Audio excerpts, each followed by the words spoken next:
She thought she was the fiancée. Until she met his wife at the mansion, she believed she was arriving to meet her future. But that morning, she stepped straight into the greatest lie of her life. The key was still in Camilla's hand when the automatic gate slid open slowly, letting her car cross the grand entrance to the estate. The winding road led through gardens that seemed designed to impress. Towering trees, carefully cast shadows, flowers that looked freshly watered, as if someone had anticipated her arrival. Everything radiated control, elegance, a silence too perfect to be casual. What she didn't know, what she couldn't have imagined, was that this mansion would be the stage where everything she believed about love, loyalty, and the future would begin to unravel. And what awaited behind that door wasn't just a surprise, it was the beginning of a revelation that would change her life forever.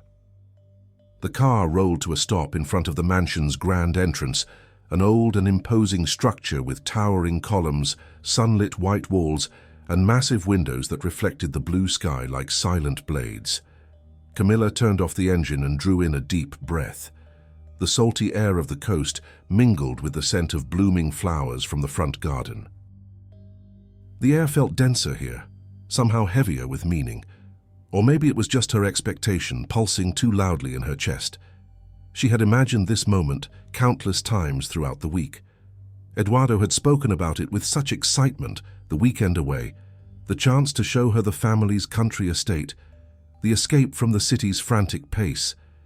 It had felt like an unspoken promise, soft and luminous, that their relationship was moving towards something more grounded, more lasting. For a moment, she remained seated behind the wheel, gazing at the immaculate facade of the mansion, trying to absorb the sensation of entering a new chapter of her life. The breeze played gently with her light brown hair, carrying with it a distant trace of ocean air. Camilla had always loved that smell. The sea for her had a way of rearranging her thoughts, like each wave carried off a bit of the everyday weight. At last, she stepped out. Her heel clicked against the smooth stone beneath her feet, carefully aligned, pristine. The sound echoed lightly through the stillness. Or maybe that was just her own heightened perception, sharpened by the nervous energy she struggled to conceal. She ran her hands over her clothes, a light white blouse and cream trousers, like someone bracing for something significant. And it felt significant. Eduardo had never invited anyone here before. According to him, this place was the soul of the Villela family, a symbol of legacy, power, and tradition. As she climbed the 3 steps to the front door, something shifted inside her, a subtle expectation, a flicker of pride. Maybe she really was crossing into a new phase. Maybe she was finally being welcomed into a world she had only watched from a respectful distance. She rang the bell. Its sound echoed deep within the house, like an ancient chime announcing something she couldn't yet grasp. She waited a few seconds, imagined the butler, yes, Eduardo had mentioned a butler, would open the door with a formal smile, perhaps call her Miss Camilla, or just Camilla if he'd been told to. The latch turned, the door opened, but it wasn't the butler. It wasn't Eduardo. It was a woman, tall, elegant, fair-skinned, long black hair that glistened like fresh ink. She wore a navy blue dress that hugged her waist with effortless grace. Her face was beautiful in a quiet, self-assured way, like someone long accustomed to being observed, admired, even revered. Her smile to Camilla was polite, almost warm, but something beneath it felt off, a glimmer of recognition, superiority, or maybe just curiosity, hard to tell. The smile had layers, none of them truly inviting. "You must be my husband's new architect," the woman said, her voice smooth, calculated, almost melodic. The words shattered like glass. Camilla blinked, momentarily frozen. The sentence was clear, yet it didn't make sense, like hearing something familiar in a place it didn't belong. "I'm sorry." Her voice came out softer than she intended. "Husband?" The woman tilted her head slightly, like someone examining a fine detail in a painting. "Eduardo Villela," she said slowly, as if tasting each syllable. "My husband." The word echoed inside Camilla, sharp, unnerving, her entire being suspended, her breath, her muscles, her thoughts. She took a half step back without realizing it. "There must be some mistake," she said, fighting to steady her voice. The woman smiled again, this time with a trace of irony, or was it pity? "Oh, sweetheart, mistakes don't happen in this house." Silence. The wind picked up, sweeping Camilla's hair across her face, as if nature itself tried to soften the blow, but failed completely. She felt the ground shift beneath her, not physically, but emotionally.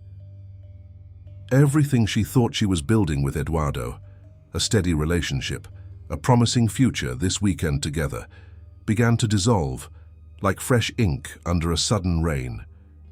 She opened her mouth to respond, but before she could form a single coherent thought, she heard footsteps echoing from inside the house, heavy, fast, marble against leather soles.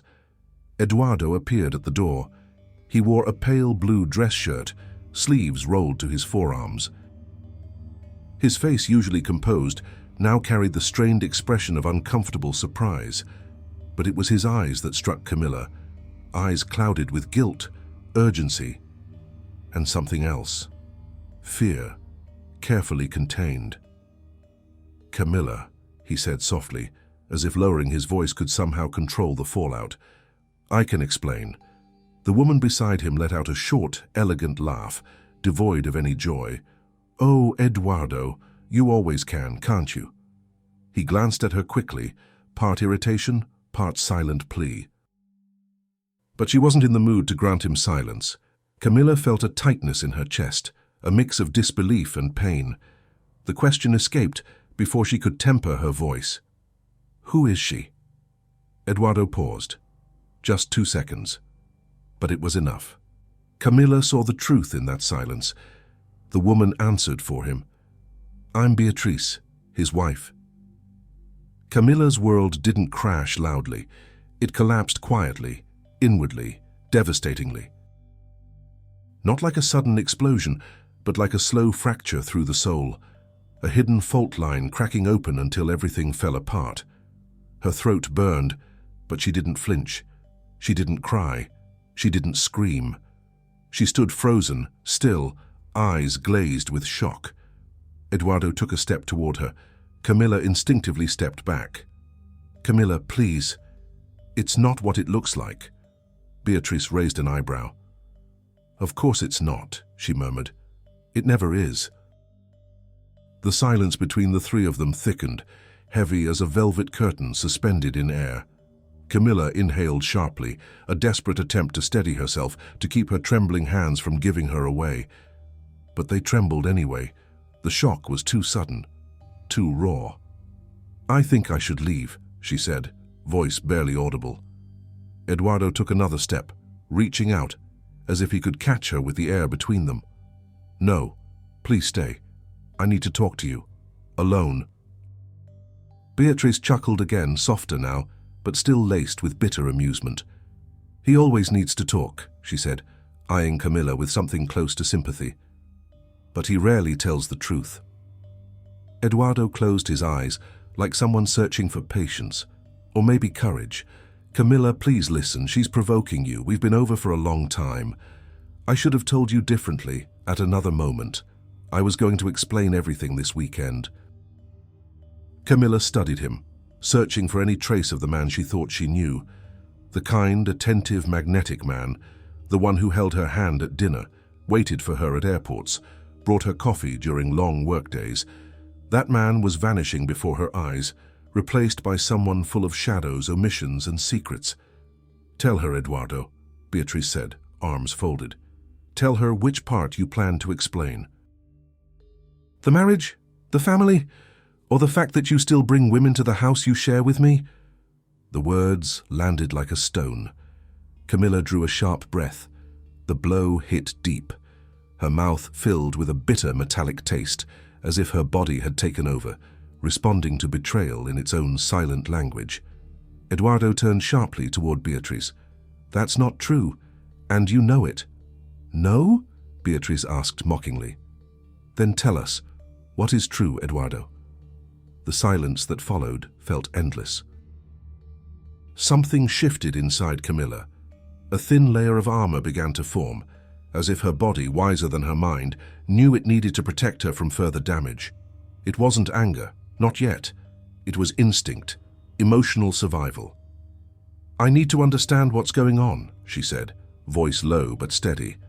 Eduardo nodded quickly. "Yes, I know, and I will explain, but not here.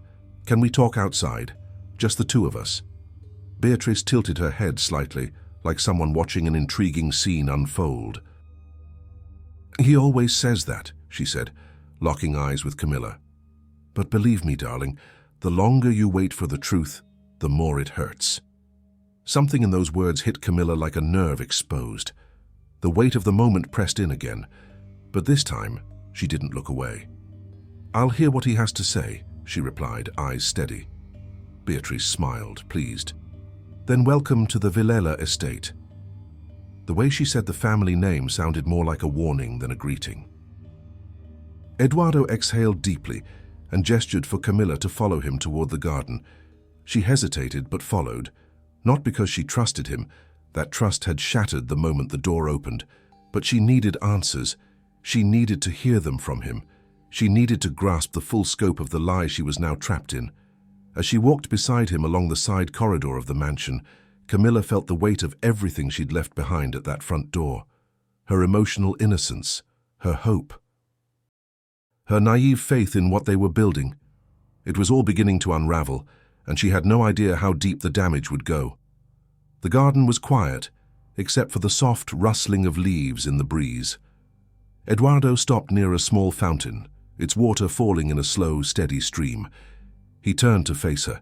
His eyes still carried guilt and fear, but now something more. A desperate urgency, like a man trying to reclaim control before everything crumbled. "Camilla," he began. "You shouldn't have found out like this." She crossed her arms, not to shield herself, but to hold herself steady. "So she wasn't lying," she said, meeting his eyes. "You're married." The pause was long, too long. "Technically, yes," he finally admitted, "but it's more complicated than it seems." Camilla let out a laugh, short, humorless, instinctual. "It always is, isn't it?" Eduardo stepped forward, but she pulled back. "No, stay there," she said, her voice calm but firm. He obeyed. Maybe because he knew one wrong move could make everything worse. "I needed time," he said quietly. "I was handling it, the marriage. It ended a long time ago. But there's family, business ties, old agreements. I was trying to put everything in place before bringing you into it." Camilla felt the pain throb in her chest, but she stayed upright, steady. "You already brought me into it," she said. "From the very beginning. When you lied, when you hid things, when you brought me here. I never meant to hurt you, but you did." The words came out simply, clearly, with the full weight of truth. Eduardo ran a hand through his hair, a gesture of frustration, maybe even regret. "I love you, Camilla," he said, for the first time since all of this began. She closed her eyes briefly. The word love felt wrong here, misplaced, almost offensive. "Don't use that word like that," she said firmly. "Not now." They stood in silence. The wind stirred again, rustling the tree branches above them, casting flickering shadows over the ground. Camilla studied him. His face looked sincere, but she could no longer trust what she saw. Truth had become too slippery a surface to stand on without falling. "Who is Beatrice to you?" she asked. Eduardo took a deep breath, as if preparing to enter dangerous territory. "Someone who should have been part of my past," he said, "but my family insists on keeping her in my present. It was an arranged marriage. There are interests involved, old ones." Camilla shook her head slowly. "That doesn't explain why she still lives here, why she calls you her husband, why she seems so at ease in her role." Eduardo lowered his gaze, and that simple act told Camilla everything she needed to know. This was deeper, messier, and more entrenched than he was willing to admit. "I know I messed up," he said, barely above a whisper. and I know you have every right to walk away. But please, give me a chance to explain everything, to show you this isn't what it looks like." Camilla inhaled deeply and looked toward the horizon.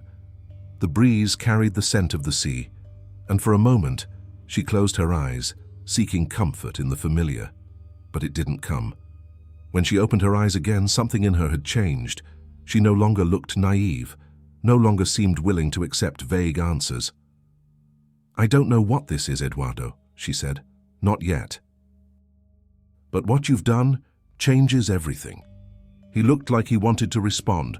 She could see it in the tension of his shoulders, but he said nothing. Words weren't enough. Camilla took a step back. "I'll stay," she said at last. "For now, not for you, but because I need to understand. I need to see it with my own eyes. Only then will I know what to do."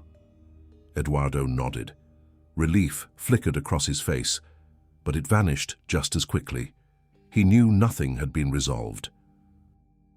This was only the beginning of a painful conversation neither of them wanted, but both would have to endure. And Camilla knew that walking back into that house wasn't just returning to a mansion. It was stepping into a labyrinth of hidden truths, silence, power games, and well-crafted lies. Her stomach tightened. Something was wrong, something deep, structural, quiet. And though she couldn't see it yet, this was only the first crack in a vast wall. A crack that sooner or later would bring everything crashing down. For hours, silence echoed inside Camilla like an abandoned space. Wandering through the mansion after the revelation with Beatrice left her wrapped in a fog of disbelief. Every hallway felt colder, every door seemed to guard something she was never meant to see, and every staff member who crossed her path lowered their eyes as if they knew more than they let on. As Eduardo tried to offer explanations, disjointed, always interrupted by Beatrice, the watchful presence of the staff, or Camilla's own emotional storm, something within her curled inward, searching for the root of this story. How had she ended up here exactly? What chain of events had led her to that gate, where the word husband had struck like a thunderclap? And then, like someone opening an old drawer and finding long-forgotten objects, her mind drifted back to the beginning. To the day when chance, or what felt like chance, put Eduardo Villela in her path. The memory returned with unexpected clarity. It was late afternoon, and the Architecture and Engineering Expo Hall was packed. The air carried that familiar scent of crowded indoor spaces, fresh coffee, expensive perfume, and the faint metallic bite of air conditioning. Camilla moved between booths filled with blueprints, scale models, and screens showcasing bold projects, celebrated names, and innovative ideas. She always enjoyed events like these, not just for the learning or the design trends, but because they seemed suspended in time. Surrounded by experimental structures and ambitious presentations, she could see the possible roads her career might take, roads that often felt far too narrow. At the time, Camilla was working at a mid-sized firm led by a boss who oscillated between brilliance and volatility. The job was stable, but never truly fulfilling. Something was missing: the freedom to create, to dare, to leave her mark. Even so, she remained disciplined, believing that time and consistency would earn her space. That day, she was analyzing a panel of modular facades when a male voice beside her spoke. "I like the symmetry, but I think the design loses character when it tries too hard to please," he said, calm and self-assured. She turned and saw him for the first time. Eduardo. The memory came rushing back, vivid as if it were unfolding all over again. He wore a suit tailored to fit, but without ostentation. His dark brown hair was simply styled, but flawless. His features were sharp but not harsh. There was a quiet command about him, the presence of someone used to occupying important spaces. But what struck Camilla the most wasn't how he looked. It was how he looked at her. Not as if he was sizing her up, but as if he was genuinely curious about what she thought. "It's the kind of facade that wants to be modern and classical at the same time," she replied, surprised by how naturally the conversation flowed, "but ends up feeling indecisive." Eduardo smiled, and now in hindsight she could see it. There was something dangerous in that smile. Gentle, almost shy, but measured. A smile that knew exactly how close to come. "It's competing in the corporate building category," he said, folding his arms as he studied the panel. "That sector loves designs that take no risks. Safety always trumps personality." Camilla smiled back, a brief, honest one. "Maybe that's why our cities are full of buildings that seem afraid to exist." His smile widened slightly. "I agree. Where are you from?" he asked, glancing at the badge around her neck. "Ramos and Lotti. I mostly work on residential projects and ventilated facades. And you? Structural engineer?" Eduardo chuckled lightly.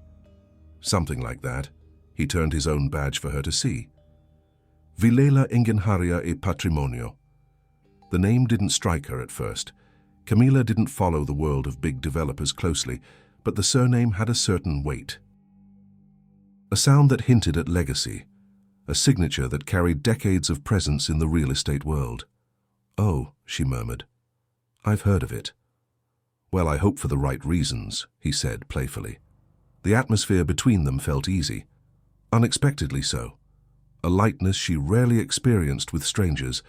They kept talking as they moved through the expo, comparing notes on the displays, exchanging opinions, analyzing technical details, disagreeing here, agreeing there.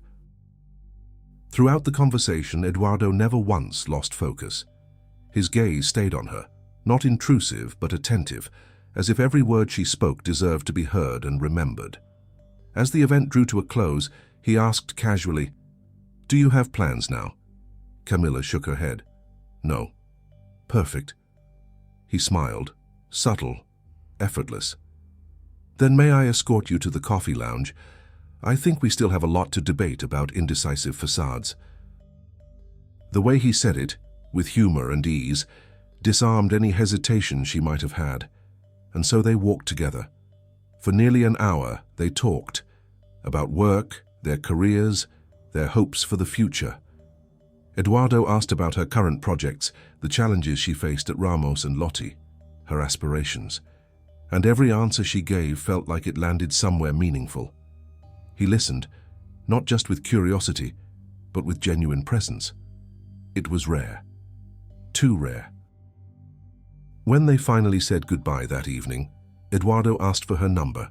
No games, no awkward hesitation. He knew what he was doing. Camila, unknowingly, had just opened the door to a world that would change everything.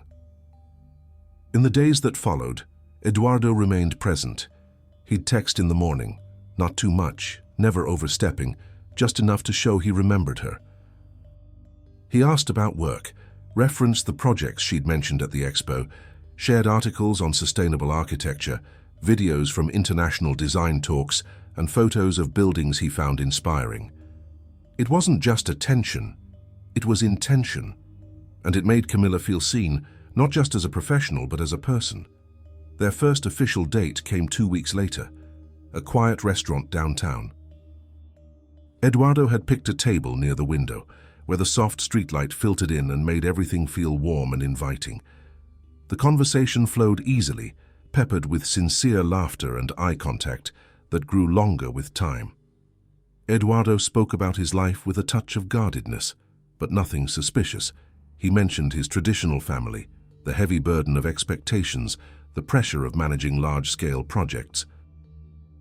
But despite all of that, he said, what he valued most were simple moments.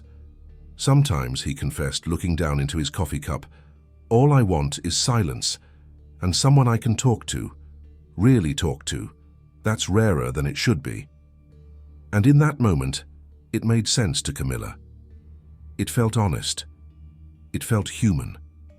There was nothing, absolutely nothing, that hinted at what was to come. Their relationship blossomed quickly.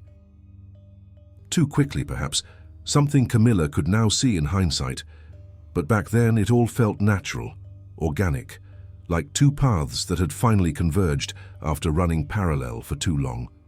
Eduardo was thoughtful, kind, and surprisingly present despite his demanding schedule. He'd show up at her office with coffee mid-afternoon, send spontaneous messages about things he thought she'd like, invite her to quiet dinners, weekend strolls by the water, or art exhibitions around town. But what truly captivated her was the way he listened.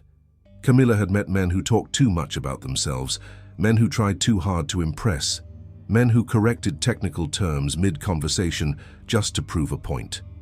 Eduardo wasn't one of them. He listened with depth, with focus, like he was collecting her words not to use them but to understand her.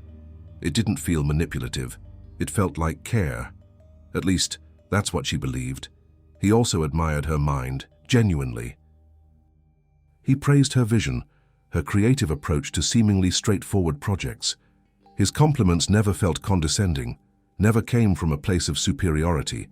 They made her believe, maybe for the first time, that she was more talented than she'd allowed herself to imagine.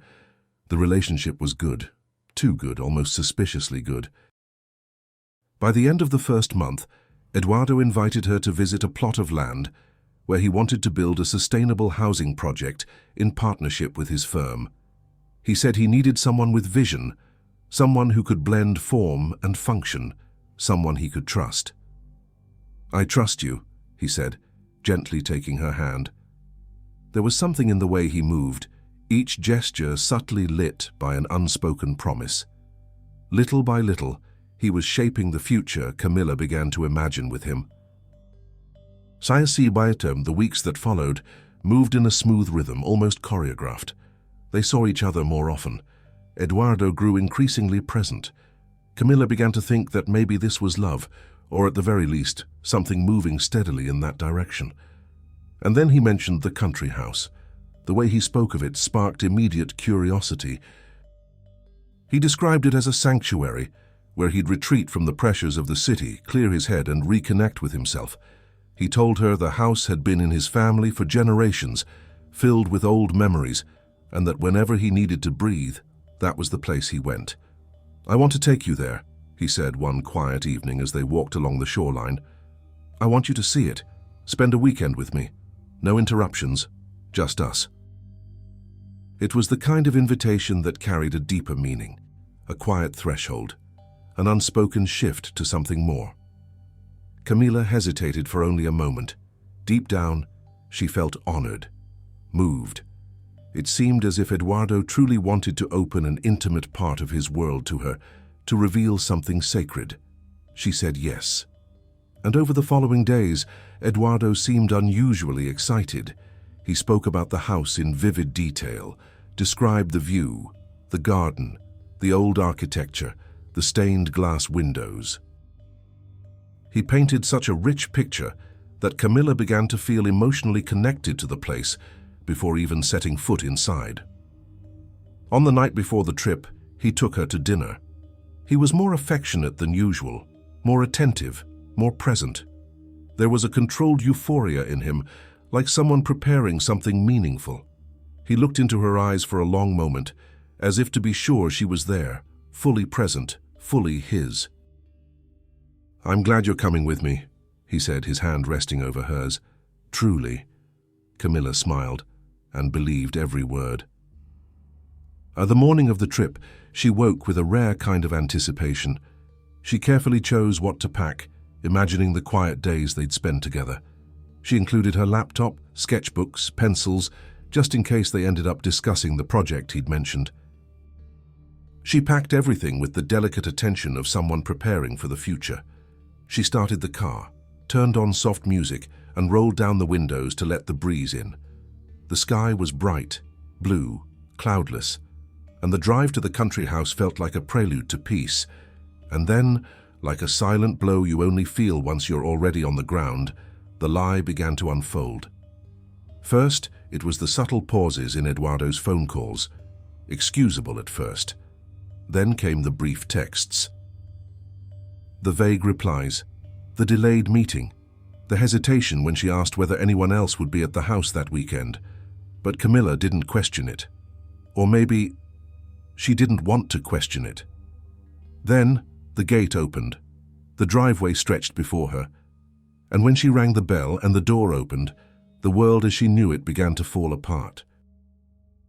Now, sitting in one of the guest rooms, a wide, cold space furnished with pieces that felt untouched. Camilla tried to make sense of everything that had happened in the past few months. She combed through the recent past, searching for signs, a look, a pause, a silence that might have revealed Beatrice's existence. But she found nothing. Eduardo had been too perfect, too attentive, too present. Everything about him seemed meticulously designed. From the moment they met, to the way he brought her to this house, and that realization hurt even more than the word husband, because now she could see it. The lie hadn't begun at the end of their story. It had been there from the beginning, in the middle, woven into the tiniest details, carefully crafted like a trap made of tenderness, of attention, of manufactured intimacy, a trap she had walked into with her heart wide open. And that night, as she closed her eyes in the unfamiliar stillness of that room, Camilla understood something unsettling. Maybe she had fallen for someone who never truly existed. Maybe Eduardo was just a role, a character, a reflection of what she wanted to see. And now all she could do was face the fact that the woman at the door, the calm, poised, piercing woman who had greeted her with such chilling grace, might be the only person who truly knew who Eduardo was, and what he was capable of. Camilla took a deep breath. The past stood before her now with startling clarity. And ironically, the person who never truly existed was the very one she had believed she knew, the man who smiled at her in expo hallways, who held her hand across a candle-lit table, who said he trusted her. Eduardo was the lie, a lie wrapped in perfect gestures, carefully curated words, and the illusion of connection. And even now, wounded as she was, Camilla knew the story wasn't over. Because no deception built with such precision ends at the doorstep of a mansion. There were still hidden layers, still truths buried deep, and somewhere within that house, a darker revelation was waiting to surface. The mansion seemed to stretch with every step she took, as if its corridors multiplied behind her back, offering no place to truly settle. After reliving every moment that had led her here, Camilla felt even more like an outsider. The guest room, though spacious, felt like it had been prepared in haste. The bed perfectly made, the closet empty, the air laced with a faint floral scent that didn't belong in such a cold, curated environment. When she made her way back downstairs, the grand hall was lit by ornate chandeliers casting golden reflections across the marble floor. Everything in that house was meant to impress, not comfort. The grandeur felt heavy, almost oppressive, too old to be warm, too deliberate to be welcoming. Eduardo stood by the staircase, speaking softly on the phone. The moment he saw her, he hung up. He tried to smile, but it didn't reach his eyes. It was fractured, caught between wanting to shield her and needing to maintain whatever fragile alliances still bound him to this place. "They're serving dinner," he said quietly. "I thought we should go now, to avoid any further tension." Camilla nodded, though she wasn't hungry. The word tension felt laughably insufficient for the emotional wreckage of the day, but she didn't have the energy to argue. They walked in silence toward the dining room. The hallway walls were lined with massive oil paintings, portraits of ancestors, men and women with stern expressions, watching every guest who passed. Many of the figures shared dark, piercing eyes, the kind that seemed carved from stone. There was a legacy in their gaze, a lineage shaped by control, tradition, and silent power. She heard the faint clink of silverware against porcelain before entering the room. Inside, Beatrice sat at the head of the table, the host's seat. It was a subtle but undeniable message. Beatrice looked immaculate, a black dress sculpted to her frame, her hair pulled into a low chignon, neck elongated and statuesque. She did not look like a woman caught off guard. She looked like someone who had always known more than the others, someone who was exactly where she intended to be. "I wasn't sure you'd come down," she said, her smile untouched by warmth. "But I'm glad you did. I like to meet the women Eduardo brings home." The words landed like a knife on fine linen. Eduardo stood and pulled out the chair next to Camilla, an empty gesture of protection that meant nothing now. Beatrice," he warned under his breath. She shifted her eyes toward him but didn't move her head. "What?" she replied with mock innocence. "I'm just being welcoming." Eduardo exhaled slowly. Camilla could see the strain behind his composed exterior. Whatever existed between him and Beatrice was deep, deeper than explanations could touch. It was a Cold War, armed with invisible weapons. Camilla sat, holding her posture steady. Beatrice studied her with the precision of a collector inspecting a rare piece. Not hostile, but something even more dangerous. Calculated curiosity, sharpened like a blade. A maid placed the first course on the table, a truffled mushroom bisque. The aroma was rich, warm, delicate, but Camilla couldn't process it. Her throat felt closed. Beatrice stirred her soup slowly, elegantly. "So, Camilla," she began in a velvet tone, "you're an architect, right? I've heard you're quite talented.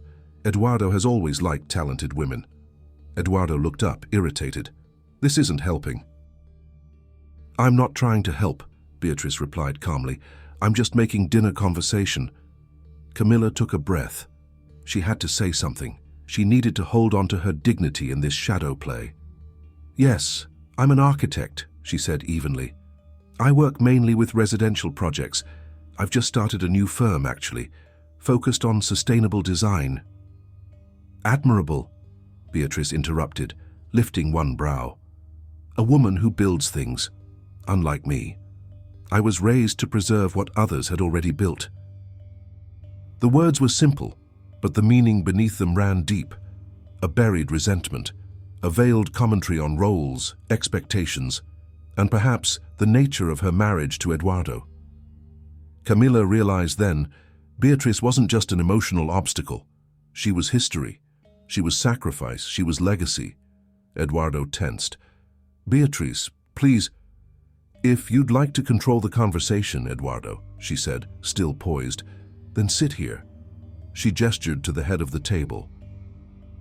"But since you've chosen to abdicate that role, don't complain about how I conduct dinner." The weight of her words hung in the air, and in Eduardo's silence, Camilla saw the bitter truth. In this house, there was a hierarchy, and Beatrice still stood firmly at its center. Dinner unfolded beneath a thick, quiet tension, punctuated only by the sound of silverware tapping porcelain and the wind brushing against the windows. Then, suddenly, Beatrice spoke again.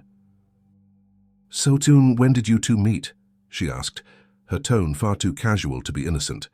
Eduardo let out a slow breath. "Beatrice, what?" she interrupted once more. "I'm just asking. It's natural for a wife to wonder when her husband began making new friends." The word wife sliced through the room like a razor, sharp, deliberate, and unavoidable. Camilla felt a jolt in her chest, but held her gaze steady. "A few months ago," she replied, before Eduardo could jump in, "at a professional event." "Ah," Beatrice murmured, swirling the wine in her glass. "Professional. Such a versatile word, don't you think?" Camilla didn't answer. The provocation was clear, but responding would only feed Beatrice exactly what she wanted. So she stayed quiet. Beatrice smiled, clearly pleased by the restraint. "He's always been charming," she said, looking toward Eduardo. "It's one of his most disarming qualities. It's what drew me in, too." Eduardo stared down at his plate, as if searching for shelter in the folds of his meal. "This isn't necessary," he muttered, his voice tight. "Oh, but it is," Beatrice replied calmly. "She deserves to know who she's really dealing with." Then she turned fully to Camilla, leaning in just slightly. "Eduardo isn't an easy man," she said. "He's charismatic, intelligent, generous when he chooses to be. But he can also be cold, calculated, elusive. Especially when he's filing his life into separate drawers." The words hit Camilla with precision, not because they were shocking, but because they were delivered with the authority of someone who'd studied him from the inside out. Eduardo closed his eyes and set his utensils down, resigned. "That's enough, Beatrice." "Why?" she asked, still serene. "Because I'm lying? Or because I'm saying too much?" The question landed heavy in the space between them. Camilla gripped her glass tighter than she meant to.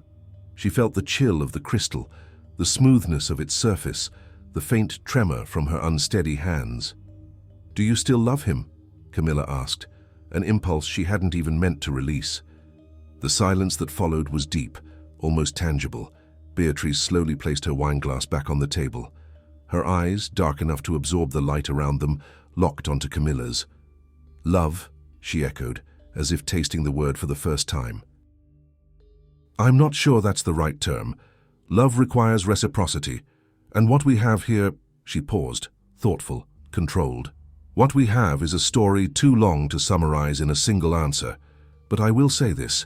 I don't like it when he plays the fool, and lately he's been far too entertained in that role."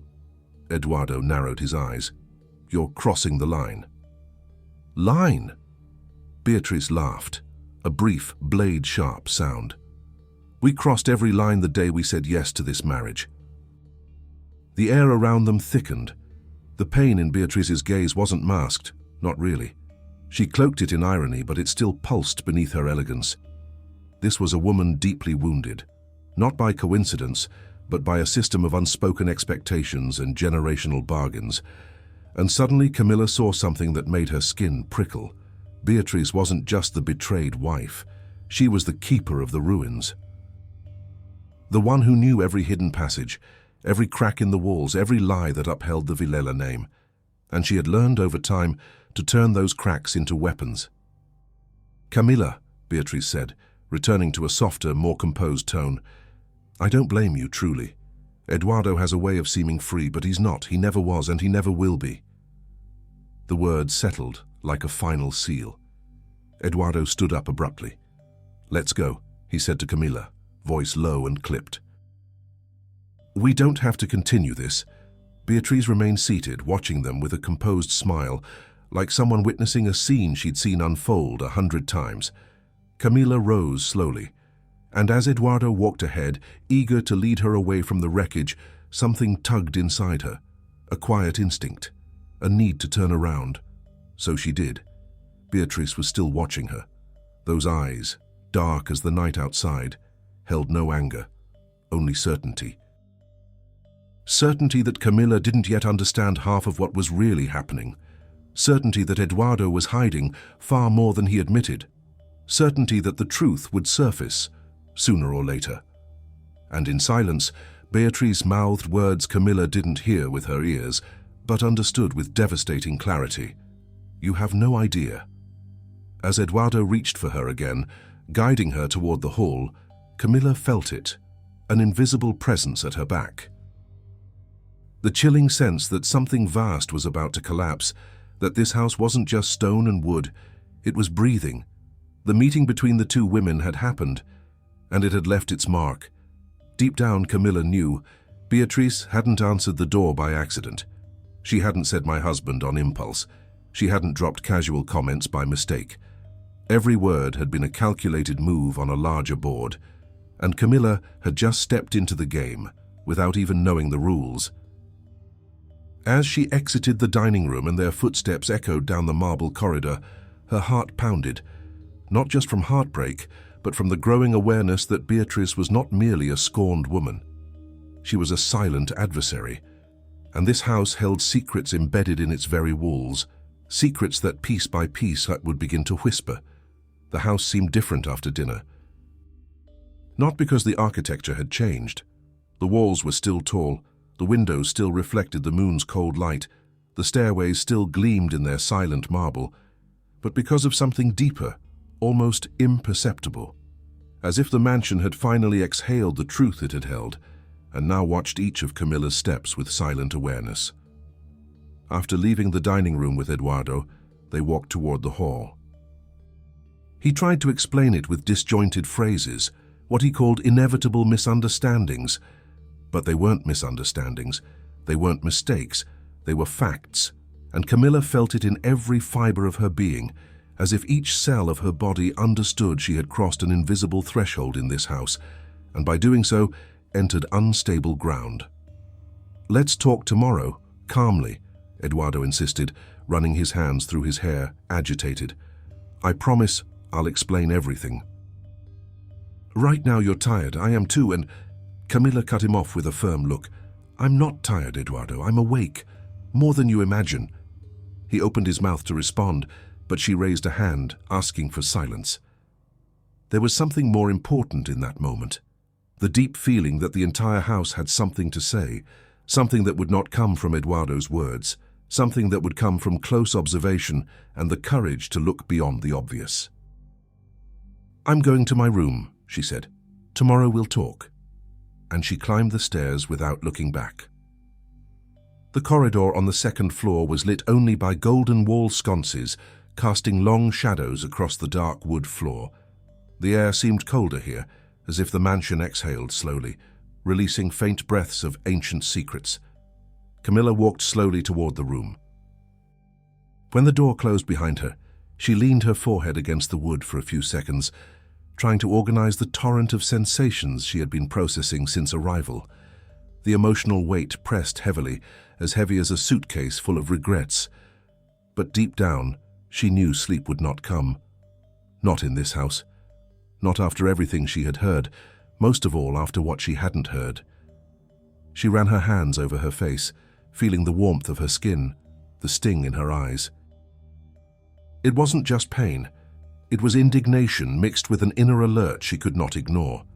This mansion was hiding something. She had felt it from the very first step in the foyer.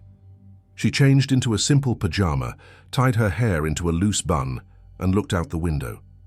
Outside, the garden lay like a dark sea of shadows. The moonlight filtered through tree branches, creating silver patches on the lawn. She stood there for minutes, watching. And then she heard it. A muffled sound, very faint, coming from the hallway. A whisper.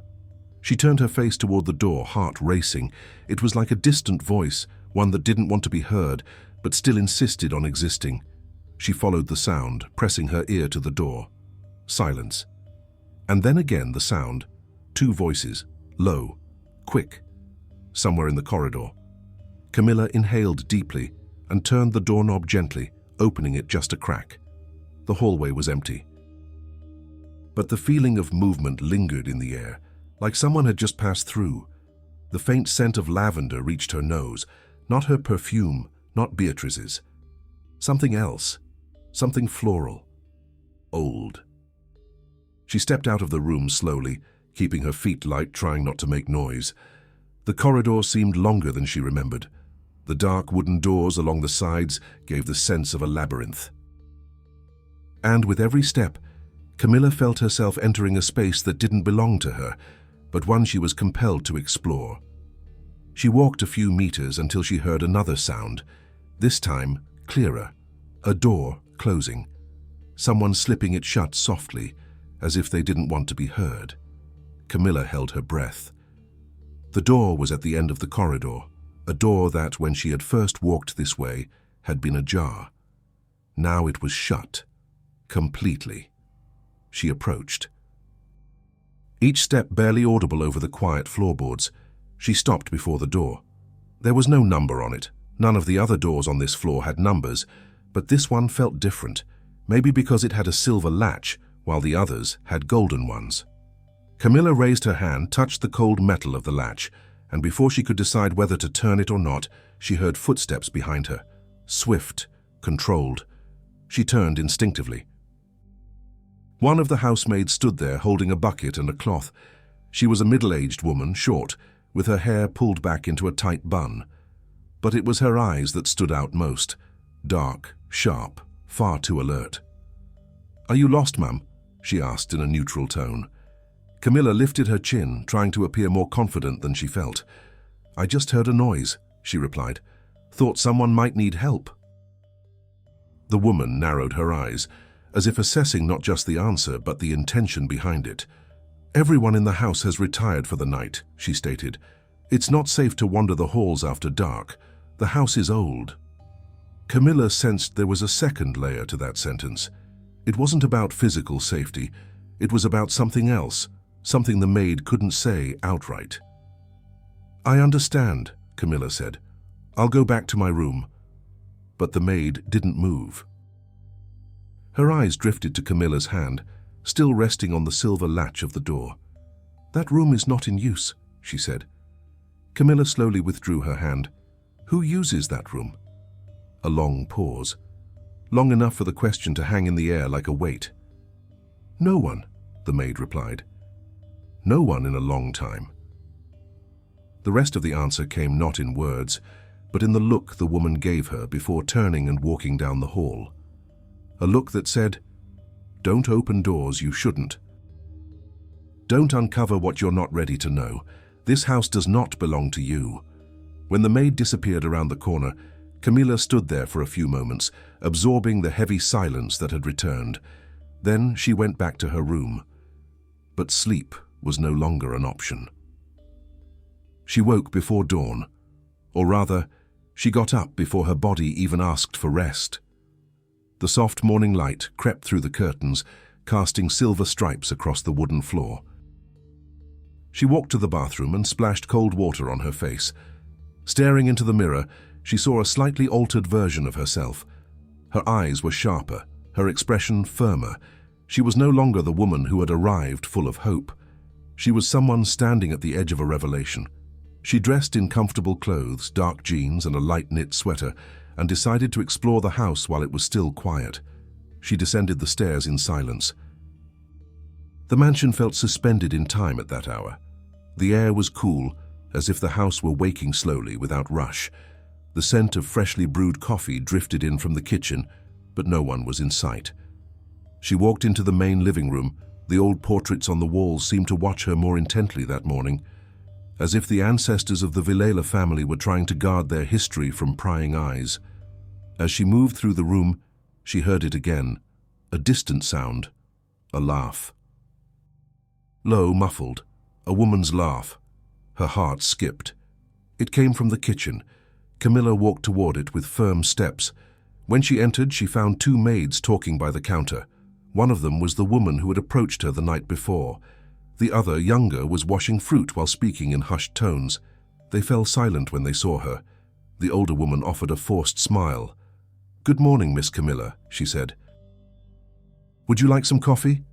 Camilla noticed the quick glance they exchanged, a look that said more than any spoken word could. "Yes, thank you," she replied, stepping closer. The younger maid poured the coffee into a white cup. When she handed it over, her hand trembled slightly.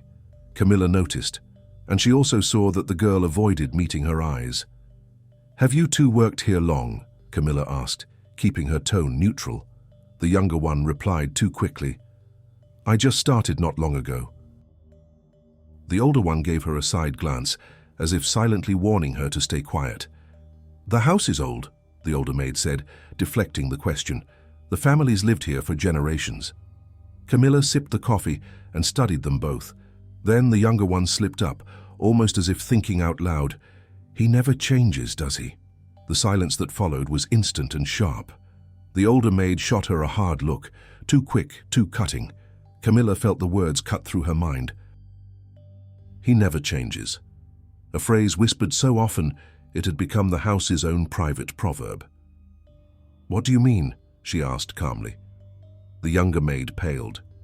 "Nothing," she said in a thin voice. "Nothing, ma'am. Old stuff. Silly talk." The older maid discreetly took her by the arm and guided her out of the kitchen, but before leaving she cast Camilla a severe glance, a look that, if translated, would say, "Don't bring that up again. Not here. Not until you know who might be listening." When Camilla was left alone, the coffee in her cup tasted noticeably more bitter. The rest of the morning was filled with unsettling details. While passing through the music room, a grand space with a gleaming black piano basking in soft light, she noticed an open score on the stand, a classical piece annotated by hand in what was unmistakably a woman's handwriting. But one word had been crossed out repeatedly. "Wait." And beneath it, written with resolve, "Never again." Camilla swallowed hard.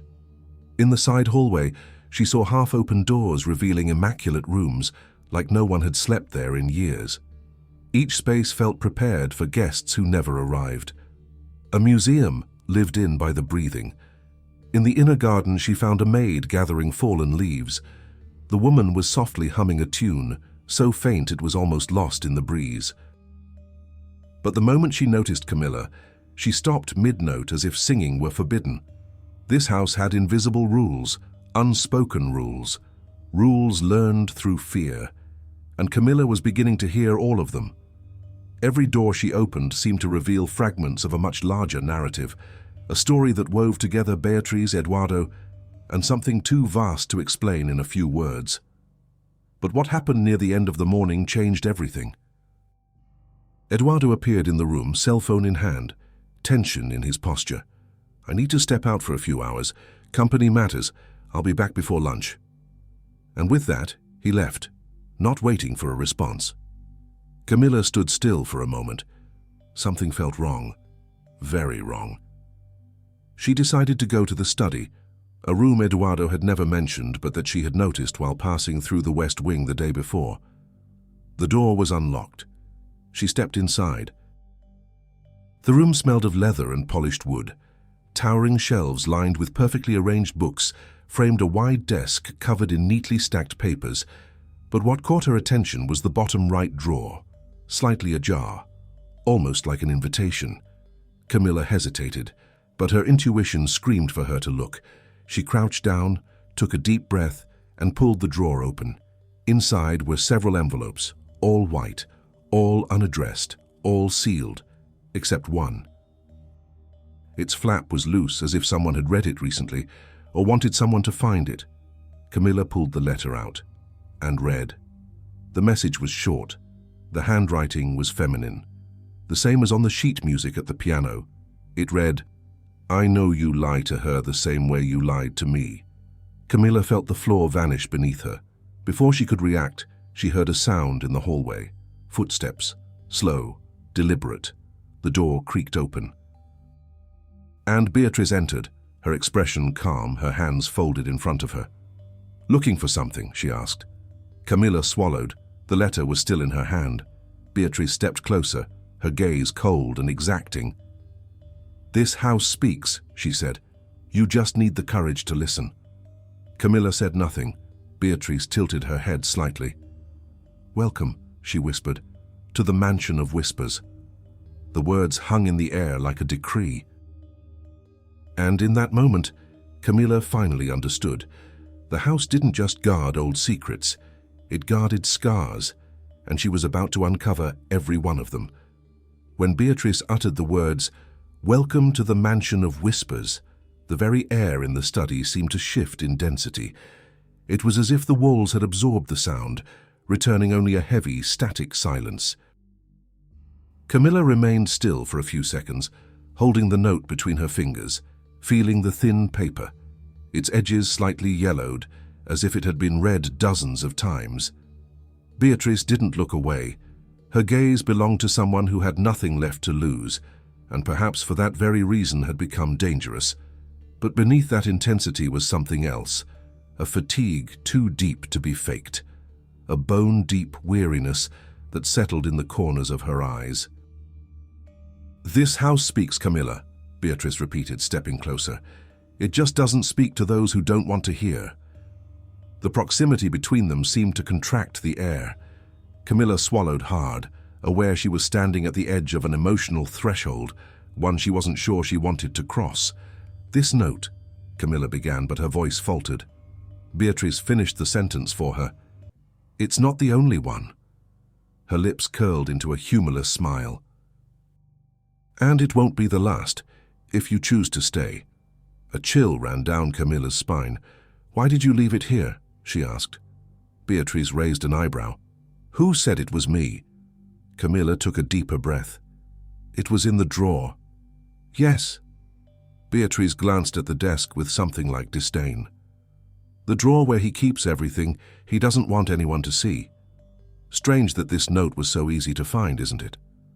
The question hung in the air, layered with suggestion. Was it an accident? A provocation? Or had Eduardo confessed more to the house than he intended? Beatriz turned and laid a hand on the bookshelf, her fingers drifting across the spines like someone caressing memories. "Eduardo has always believed he can manage two truths at once," she said. One he shows the world and another he hides from himself. Camilla slipped the note into her pocket without fully understanding why. "What does that mean?" she asked.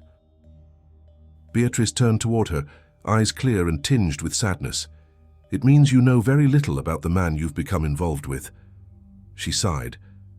"And this is just the beginning." Something in her tone made Camilla shiver. Beatrice stepped closer. "If you want answers, don't expect them to come from him," she said. "Eduardo is brilliant at explanations, terrible with truth." Before Camilla could respond, Beatrice moved toward the door. "Don't open the top drawer," she added, hand on the knob. "Unless you're ready to see what lies behind the story you've been told." And with a soft click, she closed the door behind her. The silence that followed felt almost sentient. Camilla stood there, frozen for a moment, Beatrice's words reverberating in her mind like waves, layered and relentless. There was something deeply unsettling about that woman, but also something brutally honest. The kind of honesty that stings like medicine that only works because it burns going down. She walked slowly to the desk. The top drawer now seemed larger, heavier. The golden handle caught the lamplight and reflected it coldly, sharply. She reached out and touched the metal. A tremor ran up her arm. Was Beatrice testing her, or warning her? Whatever was inside, Eduardo clearly never intended for her to find it. She took a breath and pulled the drawer open. The sound of the movement echoed too loudly in the stillness of the room. The drawer slid open slowly, revealing contents that made Camilla feel her stomach drop. Inside there was a small, dark wooden box, a leather folder, and rings. 2 rings, wedding bands. They were new, too recent to be old mementos. Camilla felt her heart race but kept her eyes fixed on the drawer, as though she were observing an open wound she needed to understand before she could heal it. She picked up the first ring, felt the cold weight between her fingers. The surface was flawless, no scratches, no signs of wear.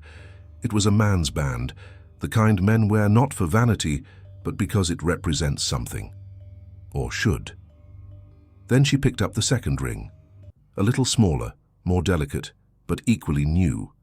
Inside, it was an engraving. Not a phrase, not a name, a date, a recent date, more recent than the start of their relationship. Camilla felt her body hollow out. Her breathing became shallow, irregular, like someone trying to stay standing in the face of a revelation sharper than any blade.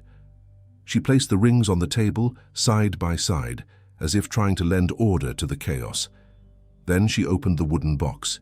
Inside, photographs, many of them. The first photo, Eduardo and Beatrice at a formal event, smiling at the camera. He had his arm around her waist. She rested her hand on his chest. The couple looked perfect, or perfectly rehearsed. As she flipped to the second photo, her hands trembled. It showed Eduardo signing documents. On the back, handwritten, renewal. Renewal. A simple word, but weighted with possibility. Renewal of what? Of the marriage? Of vows? Of family commitments? Camilla continued through the stack. Beatrice smiling with guests, Eduardo in family meetings, opulent dinners, public events. Everything seemed to form the perfect mosaic of his official life. A life Camilla had never been part of. A life Eduardo had never mentioned. The leather folder caught her attention. She drew a deep breath and opened it. Inside, contracts, documents, powers of attorney, receipts, and among them, a certificate.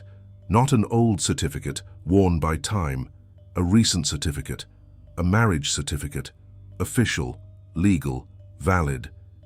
The date hit like a direct blow. Months after Camilla had met him, months after their relationship had begun, months after Eduardo held her hands and said he was ready to start anew. Her breath failed. For a few seconds, Camilla had to grip the table to stay upright. Her vision blurred. The floor seemed to shift beneath her feet. The world shrank down inside that drawer. The pieces of a puzzle she didn't know existed began to fit, and the final image was devastating. Eduardo wasn't just married, he had renewed the marriage while he was with her. Camilla brought her hand to her face, feeling the skin burn. Tears came, warm, silent, stubborn. Why had he done it? Why had he brought her here? Why enter so deeply into her life when his own life was built on lies? There were no answers. Not yet. But there was one certainty. The life Eduardo showed her was a carefully constructed facade, a role, a character. The woman Beatrice warned Camilla about didn't exist. Camilla stepped back a few paces, as though she needed physical distance from the desk, the papers, the wedding bands, the photographs, but the open drawer seemed to watch her. Like a painful mirror, a voice at the door broke the silence. "I tried to warn you," said Beatrice. Camilla turned. Beatrice stood there, leaning in the doorway, arms crossed. Her expression wasn't one of triumph. It was something more complex, almost compassion, but a hard, almost ruthless compassion, the kind shown by someone who has seen destruction and knows there's no point in softening the fall. "Why is this here?" Camilla asked, her voice hoarse. Beatrice walked slowly into the center of the room.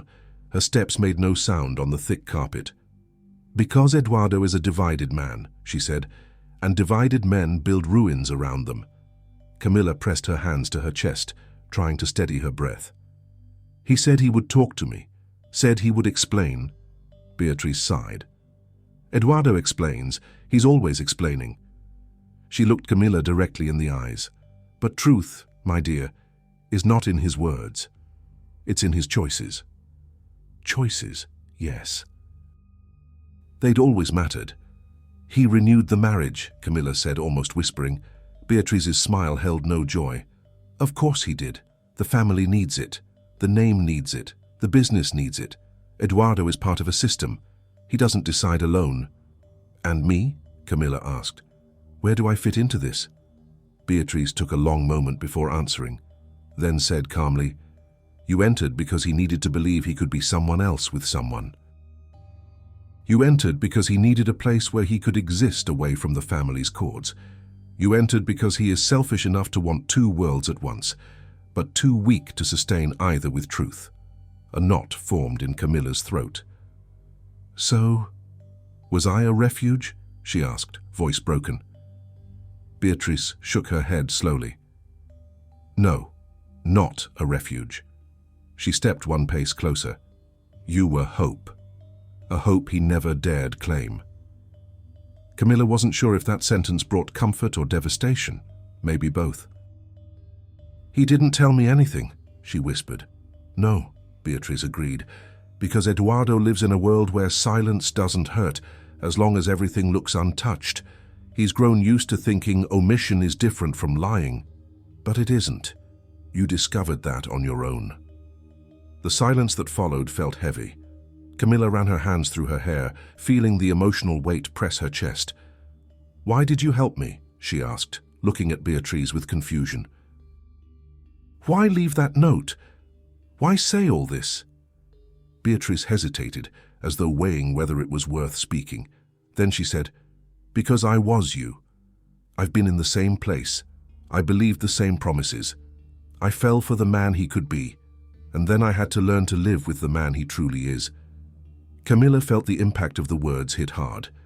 Beatrice continued, "Eduardo is not cruel, not intentionally, but he's cowardly, and cowardice also destroys." The way she said destroys made Camilla feel an echo of pain, as if each syllable carried years of unspoken stories. "Do you still love him?" Camilla asked, for the second time since arriving at the mansion. This time the answer came faster.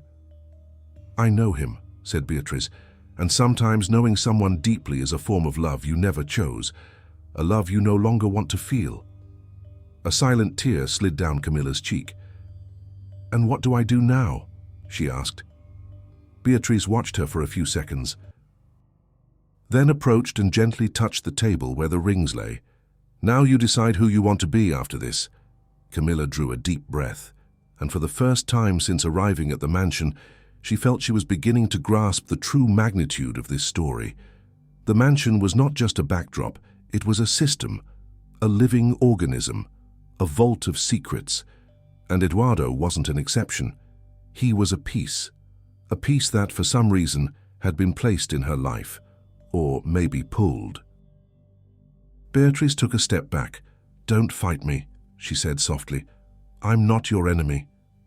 Camilla lifted her gaze. "Then who are you?" Beatrice offered a small, enigmatic smile. "In this house," she said, "the truth is your only enemy." And she left, leaving Camilla alone with the photographs, with the rings, with the documents, with the note, and with a painful realization.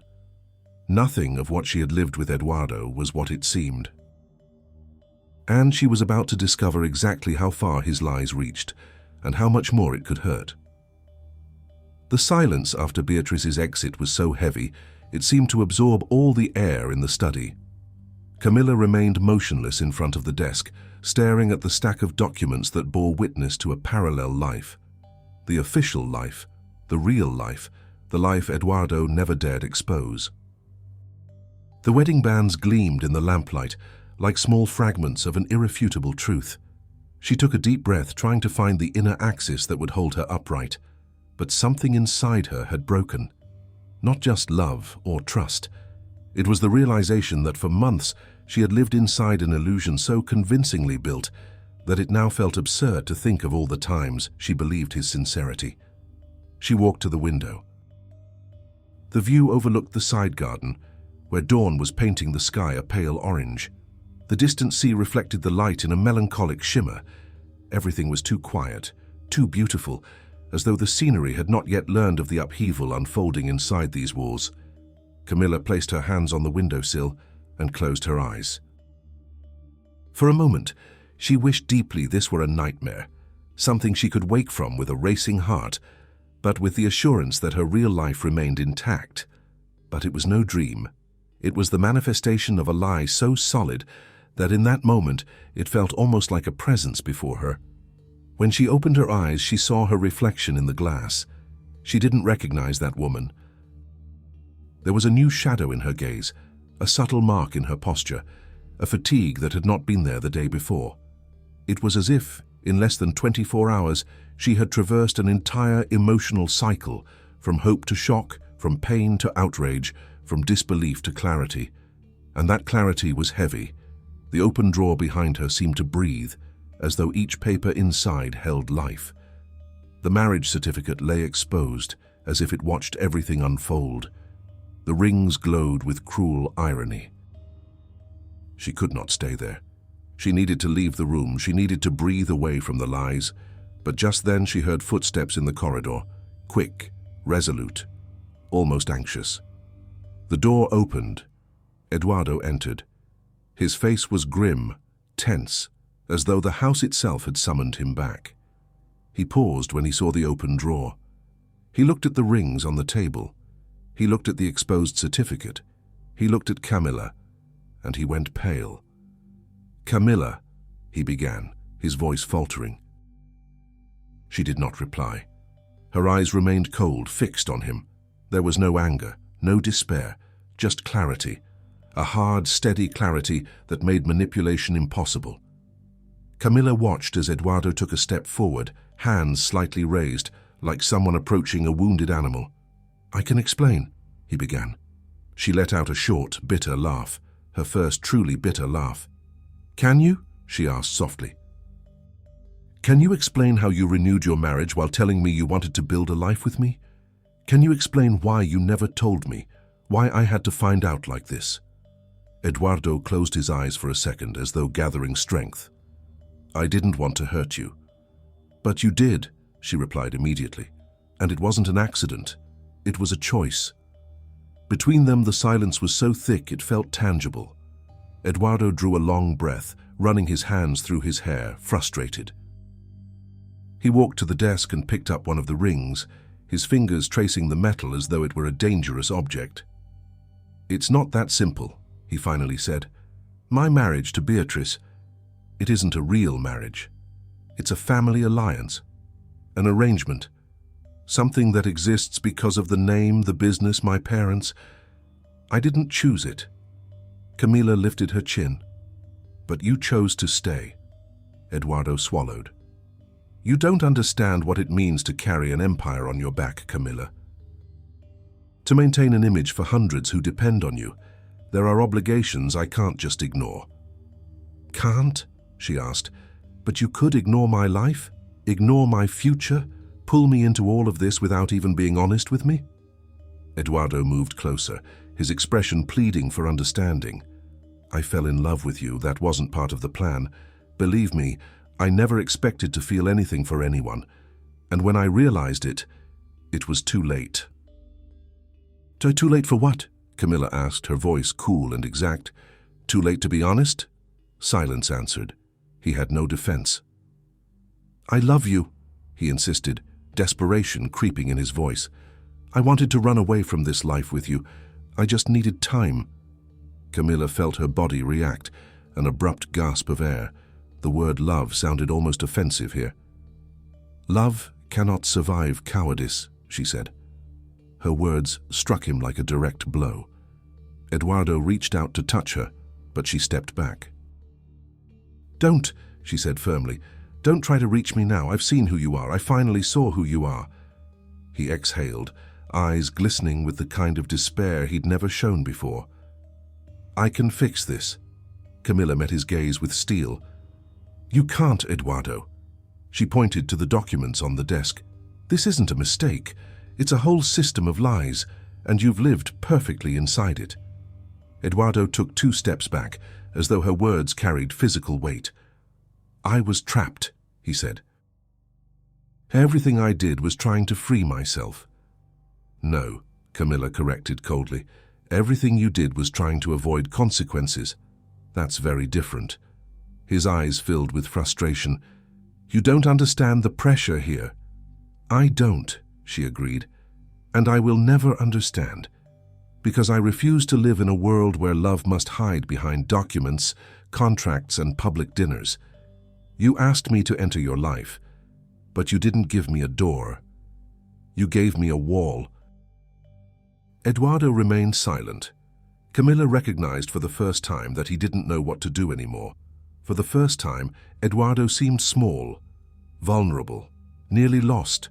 But that vulnerability did not awaken her compassion, not after everything. She looked once more at the desk. The photos, the rings, the certificate. It was impossible to erase. Camila made her decision. I'm leaving, she said. Eduardo's eyes widened. What? No, you can't just go. Not like this. I can, and I will. Wait, he pleaded, stepping closer. Don't end everything like this. At least let me try. I won't wait for you to try, Camila interrupted, voice resolute. You've had months to try. You had countless chances to tell me. You didn't. Eduardo opened his mouth, but no sound came. Camila continued. I will not be your escape. I will not be your secret. And I will not be part of a lie so big. She walked to the door. Eduardo followed. Camila, please, he said, his voice suffocated by urgency. Don't do this. She paused at the door and looked back at him. In her eyes, a new calmness, a strong serenity, as if she had passed through a storm and now saw everything clearly. I already have, she replied, and she walked out. The hallway seemed longer now. The entire mansion felt like it was breathing as she passed, silently witnessing her departure. Camila walked toward the room where she had left her things. The door stood slightly ajar, and the morning light streamed in through straight beams, illuminating the floor in pale strips. She opened the suitcase with mechanical movements, began to pack her clothes, her laptop, her notebooks. Every object felt heavier than it should, as if each carried fragments of the illusion she was leaving behind. As she zipped the suitcase shut, a muffled laugh echoed down the hallway. Beatrice. It wasn't a cruel laugh. It sounded tired, maybe even sad. Camila looked up. Beatrice was leaning against the doorframe, watching her. I figured you wouldn't stay, she said, arms crossed. No one stays after seeing the truth. Camila closed the suitcase. You've been through this? She asked. Beatrice smiled, but the smile held no light. I've been through everything you're feeling. It just took me longer to realize it." Camilla looked at her for a few seconds, trying to see behind the facade of the woman standing there. "I don't hate you," Camilla said, "even after everything." Beatrice tilted her head. "I know." Her smile was faint. "Maybe that's why I told you the truth." Camilla took a deep breath. "Thank you." The words came sincerely. Beatrice straightened up. "Leave before he tries to win you over again. Eduardo is a master of explanations, but he never changes." Camilla nodded. She grabbed her suitcase, held it tightly in one hand, and stepped out of the room. She descended the stairs with light yet firm steps. The mansion was completely silent, no staff in sight, no clattering from the kitchen, no voices echoing through the corridors. When she reached the front door, her chest tightened, not from love or longing, but from the awareness that she was leaving behind a more naive version of herself. She opened the door. The morning air filled her lungs like a deep relief, and she took the first step toward freedom. Eduardo appeared at the top of the stairs, breathless. "Camilla," he called, voice hoarse. "Please." She didn't turn around. "Don't look back," she whispered to herself. And she didn't. She walked toward the car, tears streaming down her cheeks, but her pace never faltered. Each step carried the strength that had been forged in pain. When she got in the car and shut the door, something inside her settled. She wasn't running away. She was choosing. She started the engine, took a deep breath, and drove down the road toward the gates. The mansion remained behind her, and with it, everything Eduardo had ever stood for. The consequences came too fast. The press got wind of the story. The family scandals became headlines. Camilla unwillingly found herself at the center of a silent battle that the media turned into spectacle. She lost her job, she lost contracts, she lost professional connections. Eduardo remained silent for weeks. He didn't reach out. He sent no messages. He made no public statements. His absence was cruel, but also revealing. Camilla moved into a friend's apartment while she gathered the shattered pieces of her life. She cried for a few nights, but after a while, she didn't cry anymore. Something inside her had died, but something else had been born, a quiet strength, steady, resilient, and it was that strength that slowly began to rebuild her. She didn't know it yet, but everything she was losing in that moment would be exactly what would prepare her for what came next, for the rise, for the return, for justice. But for now, in that precise moment of the story, there was only her, alone, wounded, carrying her pain like a living weight. It was the fall, but it was also the beginning of everything she would one day become.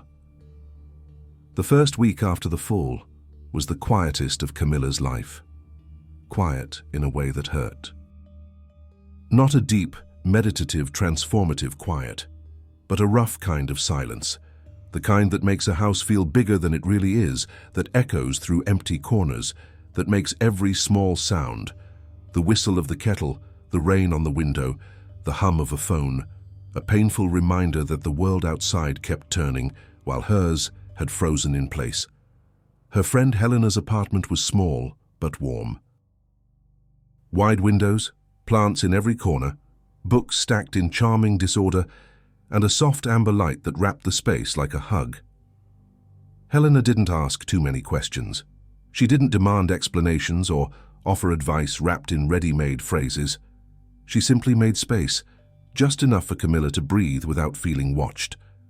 For the first few days, Camilla spent hours sitting on the couch, staring at nothing.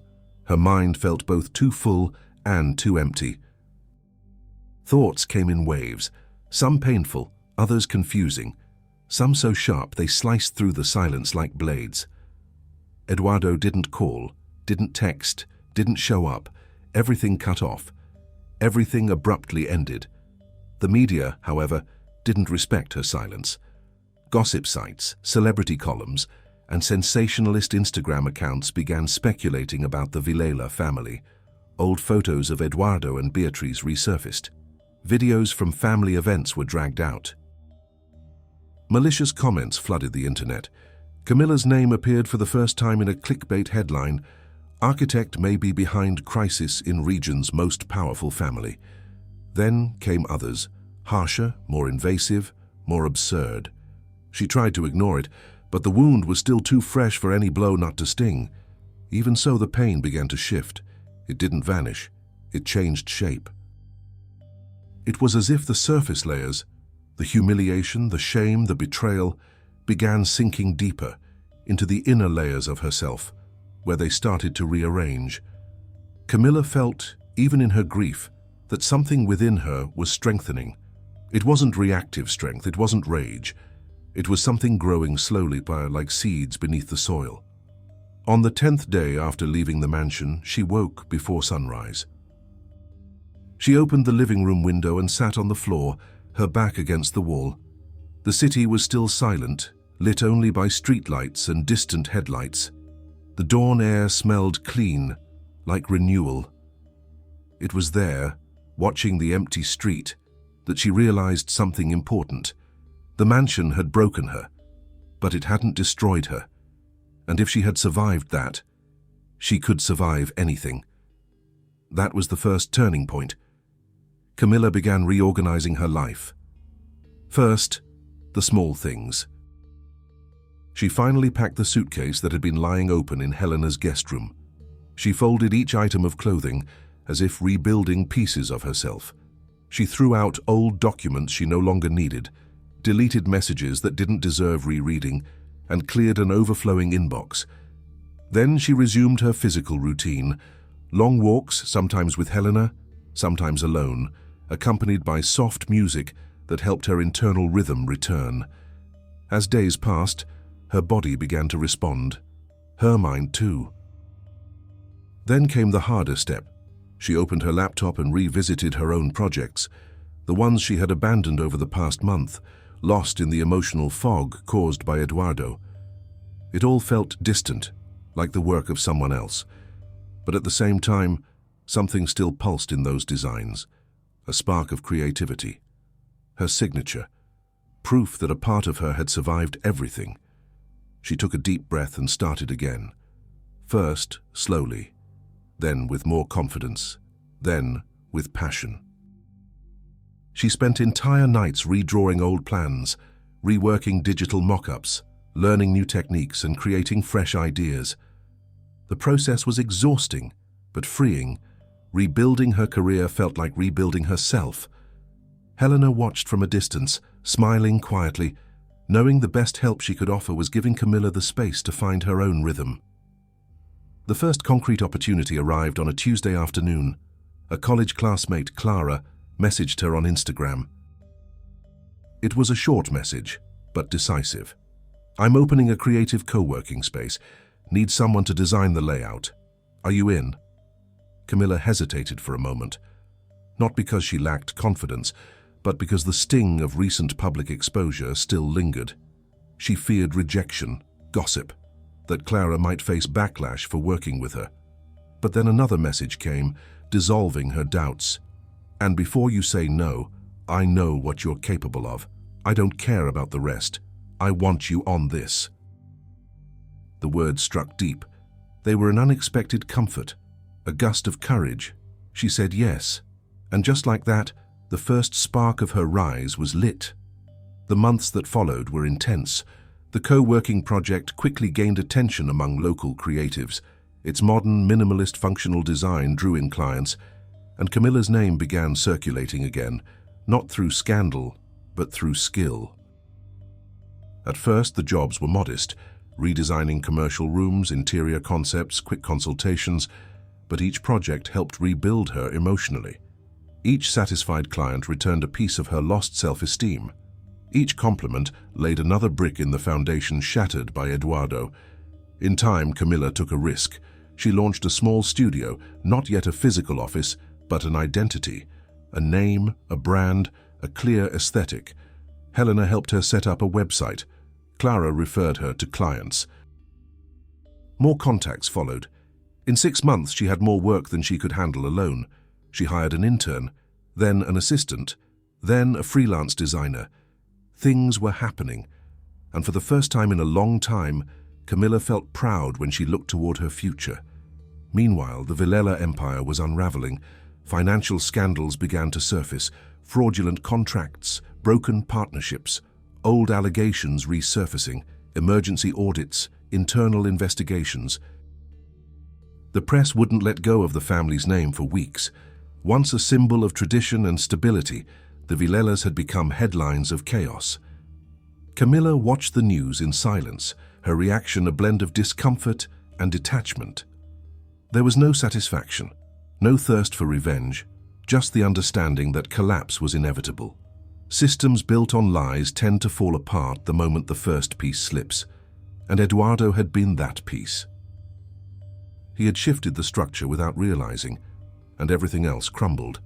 Beatriz reappeared discreetly on social media, always with calculated posts, flawless photos, and cryptic captions.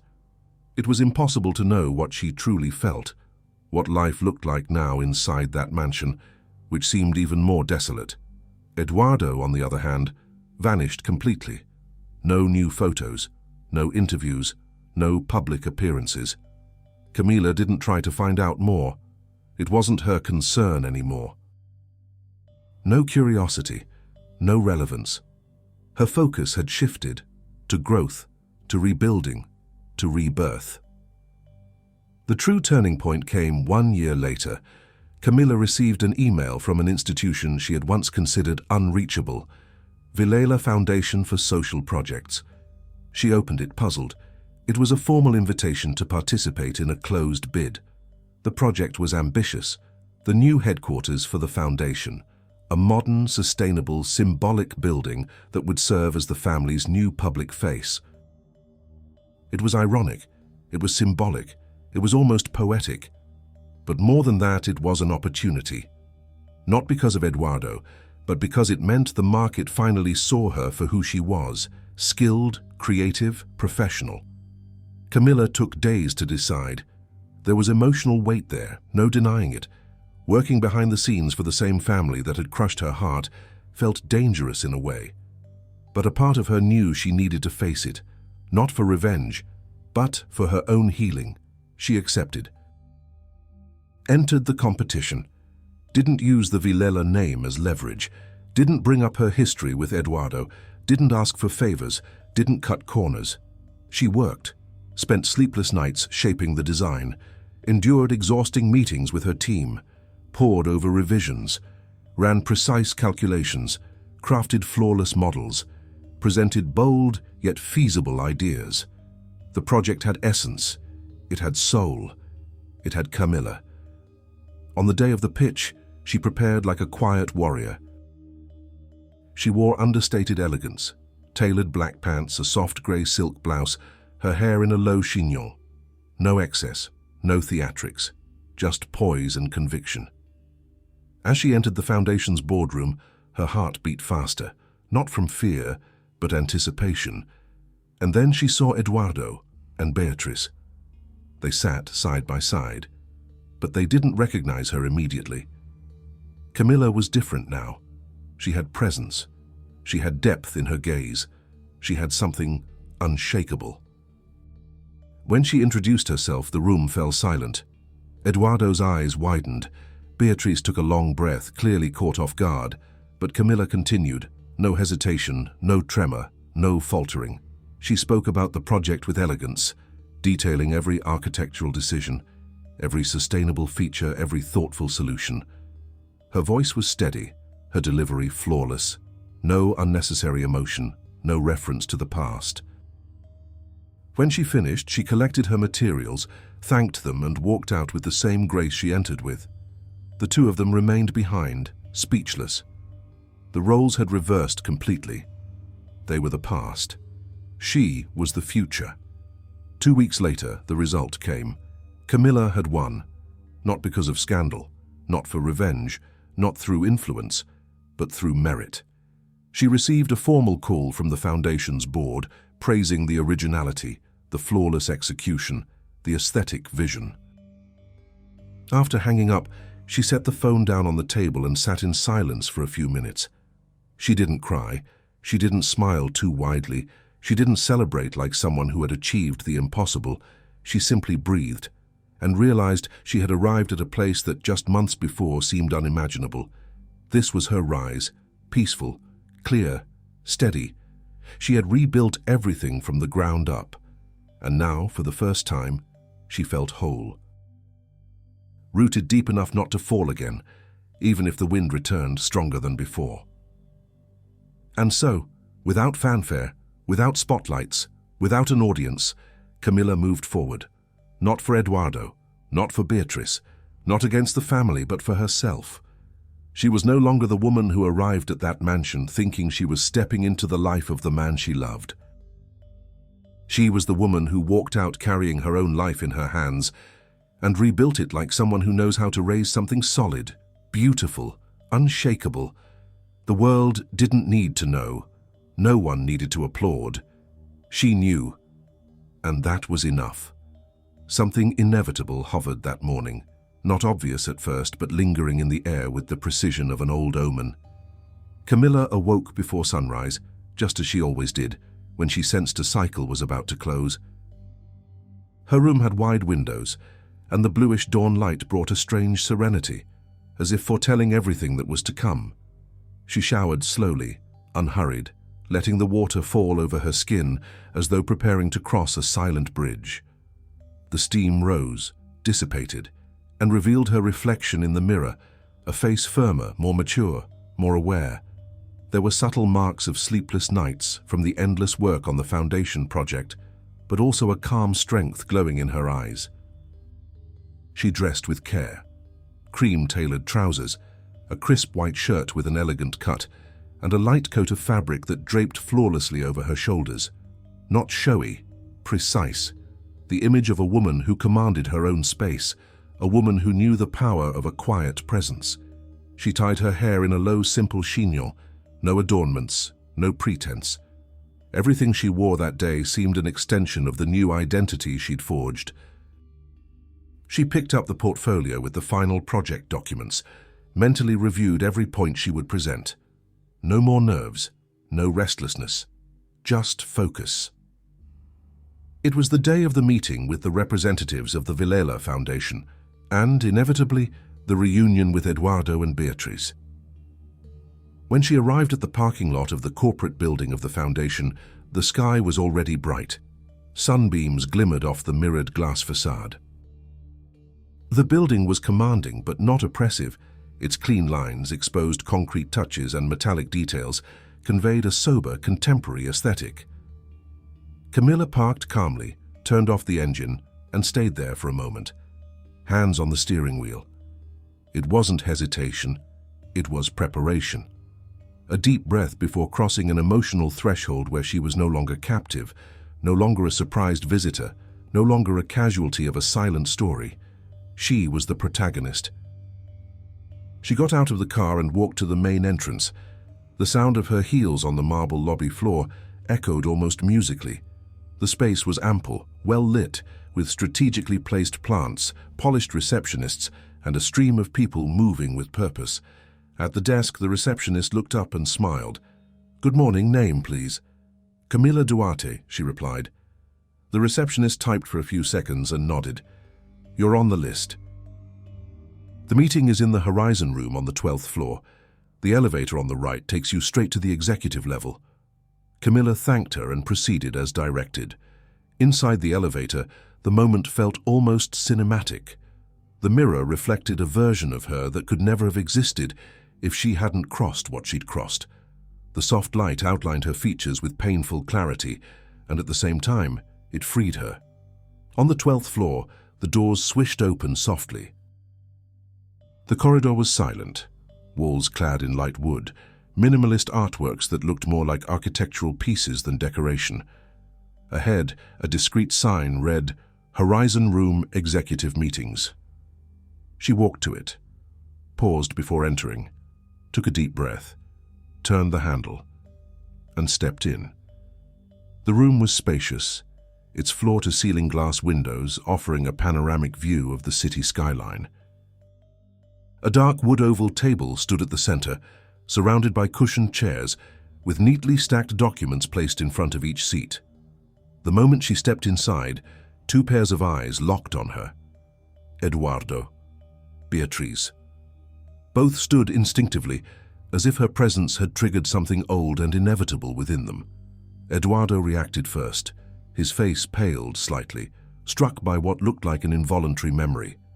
His gaze scanned her face with a mix of surprise and regret.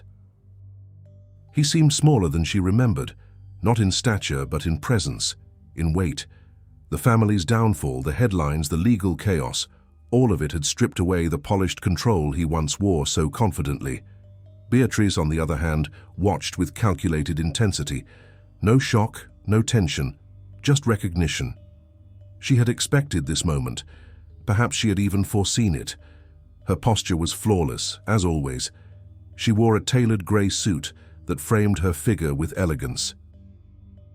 Her hair was pulled back with precision. The only noticeable shift was in her eyes. Less rigidity, more observation, as though she'd left some of her armor behind at the mansion. Camilla walked calmly to the table, placed her portfolio in front of her, and pulled out her chair. "Good morning," she said, her voice firm, neutral, professional. Eduardo tried to speak, but his voice faltered for a second. "Good morning, Camilla." Beatriz followed shortly after. "Good morning," she said, her tone composed and polite. Camilla noted their discomfort in detail, but she also noticed something else. They didn't know how to behave around her now. She was no longer the hurt, confused, deceived woman. She was the professional leading the most important project the Foundation had undertaken in years. She took her seat, and so did they. And the initial silence was broken by the General Director of the Foundation, who hadn't yet entered the room, but stepped in at that very moment, carrying a thick portfolio. "Ah, Architect Camilla Duarte," he said with a warm smile. "What a pleasure to have you back with us." Camilla stood to greet him. "The pleasure is mine," she replied. "Your proposal was by far the most praised by the board," he continued, turning briefly to Eduardo and Beatriz. "You're going to like what she's prepared for this final phase." Both nodded politely, though without much expression. The meeting began. Camilla opened the presentation on her tablet and mirrored it onto the large screen. The project came into focus with sharp clarity. Gentle lines, architecture harmonized with the environment, sustainable solutions, a design that blended with the urban landscape while honoring the Foundation's social mission. As she spoke, the room thickened with presence. She explained every detail with precision, every decision, every function, every technical element. Her delivery was clear, steady, and mature. There was no hesitation. Eduardo watched her with a bittersweet expression, part pride, part loss. It was clear he was seeing something he had never truly noticed before. Maybe because he had only ever looked at her through the lens of his own expectations, filters that had never captured her true depth. Beatriz, on the other hand, watched with a different kind of expression. Not envy, not animosity. Recognition, a quiet, almost respectful acknowledgement. When the presentation ended, the director gave a subtle, appreciative round of applause. "Outstanding work, Camilla," he said. "You've brought exactly what we needed. Clarity, purpose, beauty, and functionality. The Foundation would like to move forward with you. Now, let's discuss the implementation phase and timelines." Camilla's heart remained calm. Nothing inside her wavered, nothing trembled. And somehow that stillness unsettled Eduardo. As the technical discussions unfolded, Camilla noticed Eduardo watching her frequently. Not in a pressing or invasive way, but with a kind of quiet nostalgia, like someone facing the reality of what he had lost through his own decisions, knowing it would never return. Beatriz, in contrast, kept her eyes on the materials, the projections, the agenda. But occasionally she looked up and met Camilla's gaze. In those silent exchanges, there was something profound, an understanding that needed no words. As the meeting ended, the General Director stood up. "This was a great session," he said with a smile. "Camilla, congratulations once again. The Foundation is very pleased with the choice." "I appreciate the trust," she replied. Everyone began gathering their belongings. One by one, the participants left the room, until only the three of them remained. Camila was calmly putting away her folder when she heard, "Camila." Eduardo's voice was quiet. She looked up, met his eyes, and waited. Eduardo took a few steps toward her. I didn't expect it to be you, not like this." Camila kept her posture poised. "This project isn't about us," she said gently. "It's about the work." Eduardo nodded. There was something collapsed in his stance. "I wanted to speak to you before," he continued, "to say I'm sorry, to—" She interrupted him softly. "Eduardo, there's nothing left to say, nothing left to apologize for. What happened is behind us. I'm not going back to that place." He swallowed hard. "You've changed." "I have," she said, "and that's a good thing." The air grew heavier for a moment. Beatrice stepped closer. "Camila," she said, surprisingly neutral, "the project is excellent." Camila turned to her. "Thank you." Beatrice ran her hand along her arm, as if brushing off a chill. "You found your path. I imagine it wasn't easy." "It wasn't," Camila replied, "but it was necessary." Beatrice nodded. "Sometimes, losing something is the only way to discover what truly matters." Eduardo glanced at her sharply, irritated. Beatrice didn't flinch. Their dynamic seemed worn, but more honest than before. Camila slipped her tablet into her bag and stepped toward the door. "I have another meeting," she said. "So I'll say goodbye." Eduardo took one last step toward her. "Camila, I'm divorced." She turned back to him. Her expression didn't falter, didn't tremble, didn't soften. "I know," she said, "but that doesn't change anything between us, not the way you think." Eduardo froze. He looked smaller there than he ever had. Beatrice watched them both with a heavy, but not hostile, silence. Camila finished. "I didn't come here to revisit our story, or to reopen wounds. I came here to work. And that's all there is between us now." Eduardo lowered his gaze. Beatrice crossed her arms. Camila opened the door and walked out, without looking back. When she reached the ground floor, Camila walked through the lobby with steady steps. She couldn't tell if her heart was racing from relief or confirmation. The sunlight pouring through the building's windows reflected off the glass and cast golden patches across the floor. She walked through them without hesitation. Outside, the soft breeze touched her face. She took a deep breath. It was freedom, not an ecstatic, chaotic, impulsive kind of freedom, but a mature, quiet, deep freedom. The freedom of someone who no longer needs to prove anything, not even to herself. And yet something within her pulsed, something unfinished, and she knew exactly where it needed to end. Sas didn't see into that afternoon after the next meeting. After replying to the team, after organizing the upcoming phases of the project, Camila made a silent decision. She drove to the mansion. No call, no appointment, no permission. She just went. The drive was surprisingly calm. The sky was overcast, but there was no threat of rain. The sea beside the road had a bluish-gray hue, as if mirroring her emotional balance. When the mansion's gate appeared in the distance, something inside Camila quieted. She slowed the car. The gate was ajar, as if it knew she'd come. Camila parked by the entrance, stepped out, and gently pushed the gate open. Its soft creak echoed through the empty garden. The mansion was silent, vast, uninhabited, empty of people, full of memories. She walked up to the main entrance. The door was unlocked, as if the house had been waiting. She stepped inside. And the air enveloped her, an air carrying every version of herself that had ever walked those halls. The naivety of her arrival, the rising suspicion, the sting of betrayal, the fall. She moved slowly through the corridors, the dining room, the piano, the old portraits, the office where she found the rings, the bedroom where she cried in silence. Each space echoed a past moment. But now, none of it held her. None of it suffocated her. It was just a place. She made her way to the library. pushed the door open. The scent of old wood welcomed her, soft, nostalgic. She walked to the window, opened it. The sea breeze burst in, rich with salt and wind. Camilla closed her eyes. The breeze touched her face as if wiping away invisible marks. She reached into her bag and took out a folded piece of paper. She had written it before coming. No plan, no recipient. She just wrote. She placed the paper on the central table in the library, took one last look at the room, and walked out.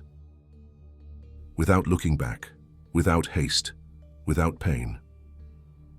The paper remained there, resting under the soft afternoon light. Just one sentence.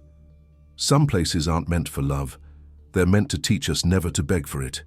The mansion stayed silent, but this time it was a liberated silence, a silence that marked the end of a cycle, a silence that made space for rebirth. Aipusadi seeing the impact of returning to the mansion didn't fade in the following days. It wasn't a dramatic kind of impact, not the kind that leaves you paralyzed inside.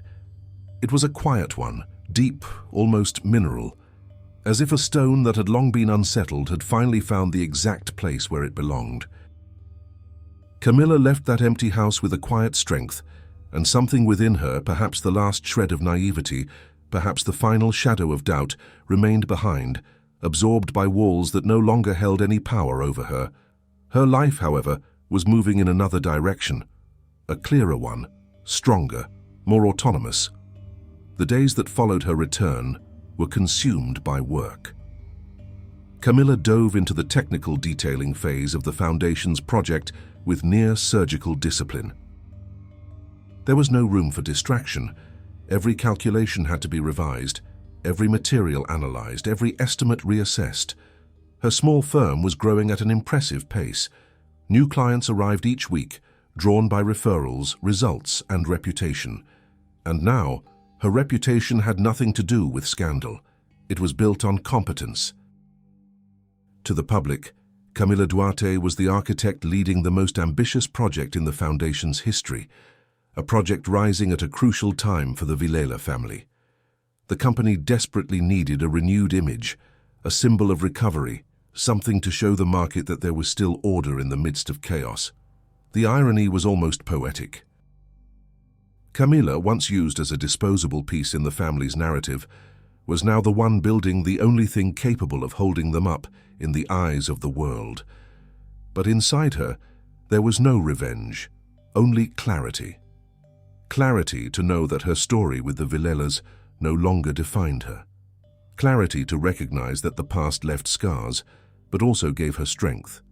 Clarity to understand that sometimes justice is most powerful when it doesn't need to be shouted. And that quiet justice was about to take shape in the weeks to come. The news of Camilla's involvement with the project began to circulate through high society. Many were surprised, others envious, a few quietly admiring. But the attention that truly mattered, or once had mattered, came from two people, Eduardo and Beatrice. They were now in very different places. Eduardo appeared less and less at the Foundation's meetings. His face had lost its confident glow. He seemed permanently fatigued, perpetually under some unnamed pressure, as though he stood on the cusp of something he could not define.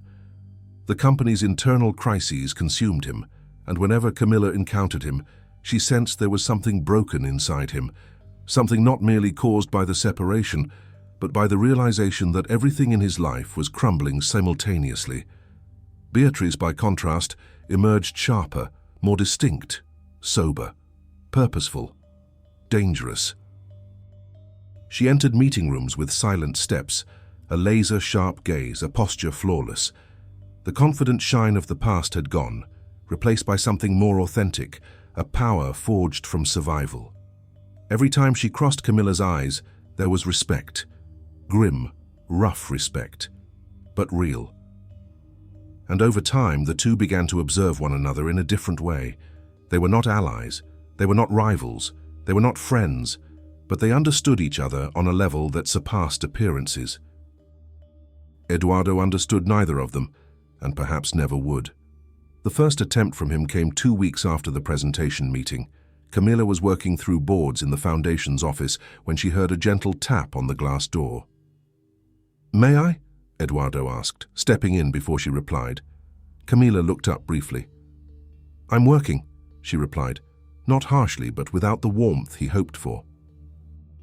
He closed the door behind him as if to create a bubble in which to speak without witnesses.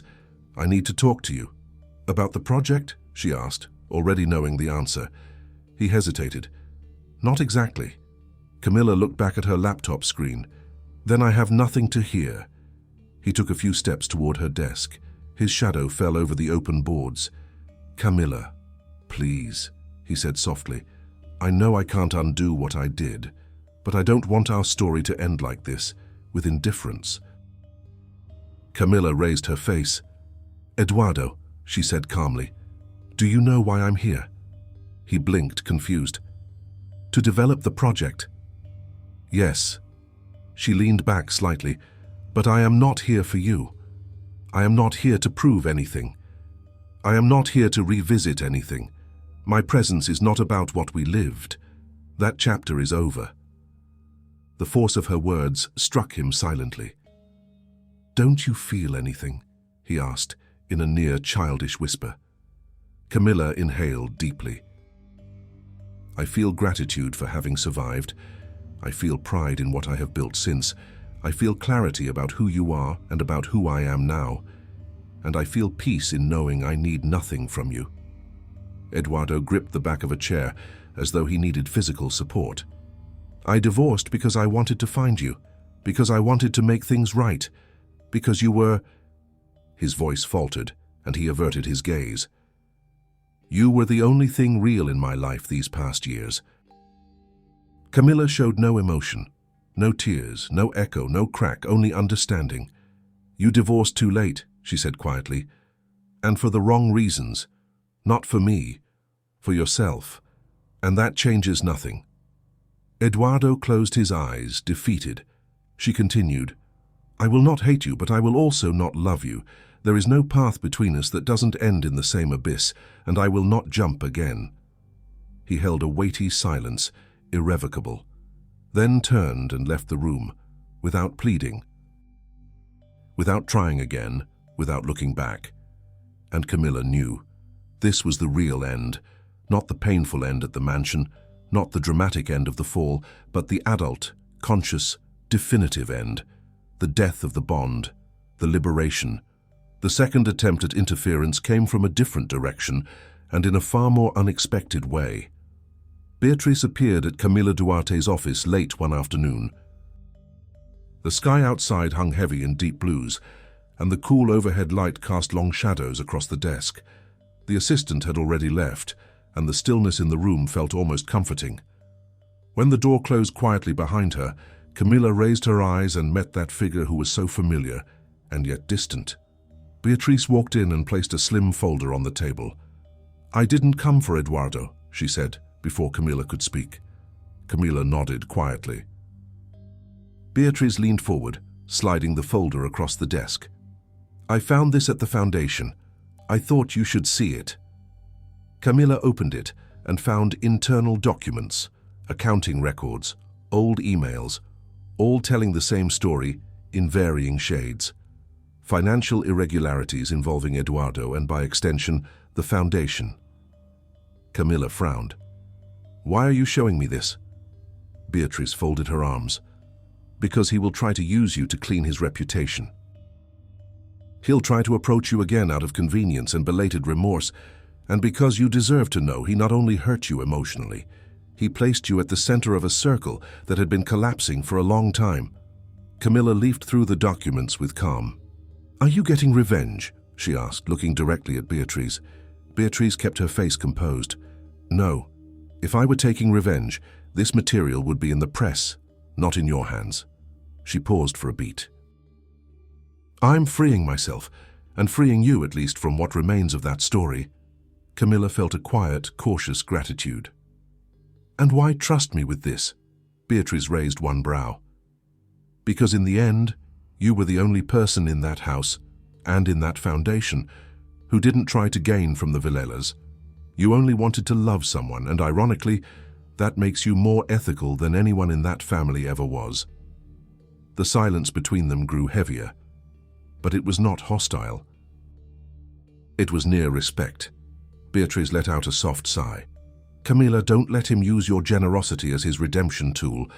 Eduardo is desperate, and desperate men make promises they don't intend to keep." Camila closed the folder. "I don't intend to save anyone," she said. Beatriz nodded. "I know." She hesitated, then added, "And it's exactly for that reason you won." The two of them held each other's eyes for a long moment. Then Beatriz turned to leave. Before she stepped out, she said, "Justice, Camila, and sometimes is silent. Sometimes it's just living far from those who tried to diminish you." The door closed behind her, and Camila realized that was true. A truth whole, deep, and unexpectedly sweet. The months that followed cemented the final collapse of the Villela Empire. The press began releasing one by one the irregularities. The company lost financiers. Some directors resigned. The board convened emergency meetings. Eduardo was suspended temporarily, then permanently. Beatriz withdrew from the mansion and moved to a discreet apartment downtown. She never gave interviews, never commented, never exposed Eduardo. Her silence became her greatest weapon. Camila watched it all from afar, without interference, without triumph, without sorrow. It was simply the natural harvest of what they themselves had sown. And the Foundations project, ironically, remained intact, further proof that justice sometimes is simply living on while the past collapses. Camila moved ahead. She grew. She prospered. Silent justice was fulfilled. No fanfare, no confrontations, no raised voices. Just presence, just consistency, just truth. And, strange as it was to admit, part of that justice also reflected in Beatriz, who, after years trapped in a system that harmed her, was finally stepping out of it. Life in its natural order had set every piece into place, and Camila, witnessing it from a distance, understood true vengeance wasn't destroying the one who hurt you. It was never again being touched by what destroyed you. It was freedom. It was maturity. It was justice in its purest form. Silent, but complete. And there was something different in the air that morning. It wasn't exactly a change of season, though the weather felt fresher. It wasn't a shift in the city, or in the movement of the streets outside Camila's office window. It was an internal shift, silent, like a cycle that had spanned years, was finally reaching its end. Camila awoke before the alarm rang, as she only did when something within her demanded alignment. She rose easily, as though her breath was light in a way she hadn't experienced in a long time. The light filtering through the curtain was pale, announcing a day undecided between sun and cloud. But somehow that indecision felt appropriate. There was a beauty in the neutrality of the sky, as if the world offered her a clean backdrop for what was about to conclude. She stood calmly, walked to the kitchen, and made coffee. The warm aroma spread through the small space, blending with the soft scent of wood and paper from the open boards in the studio. When the drink was ready, she poured it into a simple cup and returned to the window. The city was starting to wake. Cars sped by. Pedestrians headed to work. Buildings reflected the timid dawn light, but none of it truly called to her. There was another direction, another place, another end, and she knew exactly where it was. Over the last few weeks, after Fundação Villela para Projetos Sociais' internal reorganization and Eduardo Villella's permanent removal from the company, Camila had felt a quiet restlessness, not anxiety, but a sense of closure.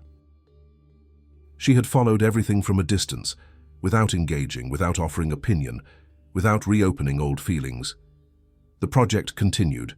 Her team moved in harmony. The construction of the Foundation's new headquarters proceeded with precision. Life was stable, solid, balanced, and exactly because of that, something needed to be completed. The past, even quieted, even overcome, still had a physical place that remained untouched since her last visit. The mansion. That old, imposing, silent structure, that carried within it not just memories but a landmark, a beginning, a fall, and a profound transformation. The last time she had been there, Camilla came and left with an almost sacred serenity, leaving a note on the library table that ended a painful chapter. But the mansion still lived in her imagination as a link that needed to be severed, not with anger, but with symbolism. Not because it still hurt, but because it represented a version of herself that no longer existed, and that was exactly what needed recognition.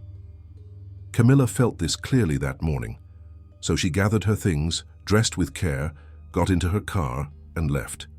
She told no one, asked no one, received no permission. It was a private closure, just hers. And the road to the mansion was the same she had driven so many times with Eduardo. But now, without him beside her, there was no awkward silence, no expectation, no tension. There was only the steady movement of the car and the landscape streaming past the windows as though telling the story of time. The sea to her right was calm, its waves gently colliding with dark rocks. The clouds above seemed painted with long strokes, as if no wind was in a hurry to move them. The engine hummed steadily, the rhythm of the road matching the steady pace of Camilla's breath. When the road narrowed and the vegetation drew closer, she knew she was arriving. The gate appeared at the curve, a solid reminder, a marker of all that happened. Its dark metal was still imposing, but showed a hint of neglect, as if rarely opened now. Yet it remained unlocked, just as it had last time. Camilla slowed, stopped at the entrance, and took a slow, deep breath. For a moment she rested one hand on the steering wheel, feeling her heart calm. No more nerves, no more hesitation. What remained was a deep certainty that this was the final moment. She pushed the gate open with a light effort. It creaked, but yielded. The sound echoed through the garden, carrying a dry kind of nostalgia, absent any pain. Camilla returned to the car, stepped out, and walked slowly along the stone drive to the main entrance. When she parked in front of the door, she stood still for a few minutes, looking at the facade. The mansion looked exactly as she remembered, but seemed smaller. Smaller because she was now larger. She walked toward the door and opened it, and stepped inside. The interior of the mansion was silent, but it wasn't the same silence that had once oppressed her. Now it was the kind of silence that lives in places that have lost their meaning. An aged, hollow silence, almost neutral. The air smelled of old wood, faint sea salt, and something of abandonment. The hall lay empty, illuminated only by natural light pouring through the tall windows. The curtains remained open, and the marble floor reflected the light as if still trying to uphold some dignity, despite the absence of staff, visitors, or hosts. Camilla moved forward. Each step echoed differently than it used to. It no longer felt hostile, no longer alive. It simply felt like a physical space. She passed through the living room, the room where she had first felt discomfort in Beatrice's presence. She remembered the tense dinner, the stares, the interruptions. She remembered how someone seemed to have too many secrets while smiling too little, but the memory didn't hurt anymore. It was just memory. She walked to the dining room, then to the bedroom corridor, then to the kitchen, which now was cold and devoid of the fresh food aromas it once held. The mansion stood intact, but empty. Empty of stories, empty of people, empty of illusions. She walked for a long while, almost without speed, like someone revisiting an old book for the final time, before placing it back on the shelf forever. Finally, she reached the library. She pushed the door slowly. The room seemed frozen in time. The tall shelves held books perhaps never to be touched again. The brown carpet absorbed the light from the only open window. The scent of aged paper mingled with the breeze that drifted in. And in the center of the room on the dark wood table was the note she had left the last time. No one had touched it. No one had taken it. No one had interpreted it. It remained there, a silent witness to an ending that needed honoring. Camilla approached. She picked the paper between her fingers. She read the words she had written months ago. Some places are not made for love. They are made to teach us not to beg for it. She read it calmly, with gratitude, without tears. She no longer needed the note, but she needed to acknowledge its weight. Camilla folded the paper slowly, walked to the window, and stood there, watching the sea in the distance. Then, for the first time in a very long time, she felt her heart entirely still. Not a silence of absence, a silence of integrity. The decision to revisit the mansion wasn't just emotional, it was symbolic. Each step she had taken inside that house erased, little by little, any trace of submission, any trace of naivety, any remnant of someone who had trusted in a future that never existed. Now, only she remained, whole, present, real. Camilla stood for a few minutes at the window. The sea breeze brushed her face. The sound of the waves arrived as a distant murmur. Everything felt suspended, as if time waited for her to find the courage for the final gesture, and she made it. She folded the note with care and placed it in her bag. The last thing she would do there was simple and profound. She walked to the library's entrance door. She took one last look at the room, and she turned off the light. She closed the door gently. The click of the latch echoed down the corridor. It was the sound of a chapter completed. The interior of the mansion was silent, but it wasn't the same silence that once oppressed her. Now it was the kind of silence belonging to places that had lost their meaning. A silence aged, emptied, almost neutral.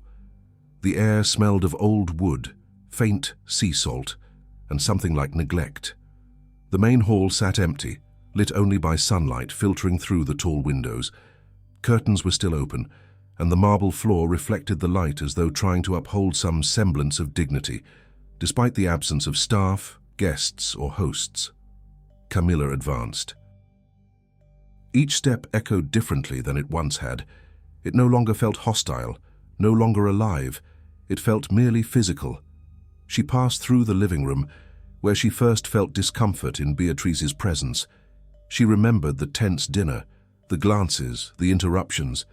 She remembered knowing too much was hidden while too little was spoken, but the memory no longer caused pain. It was just memory.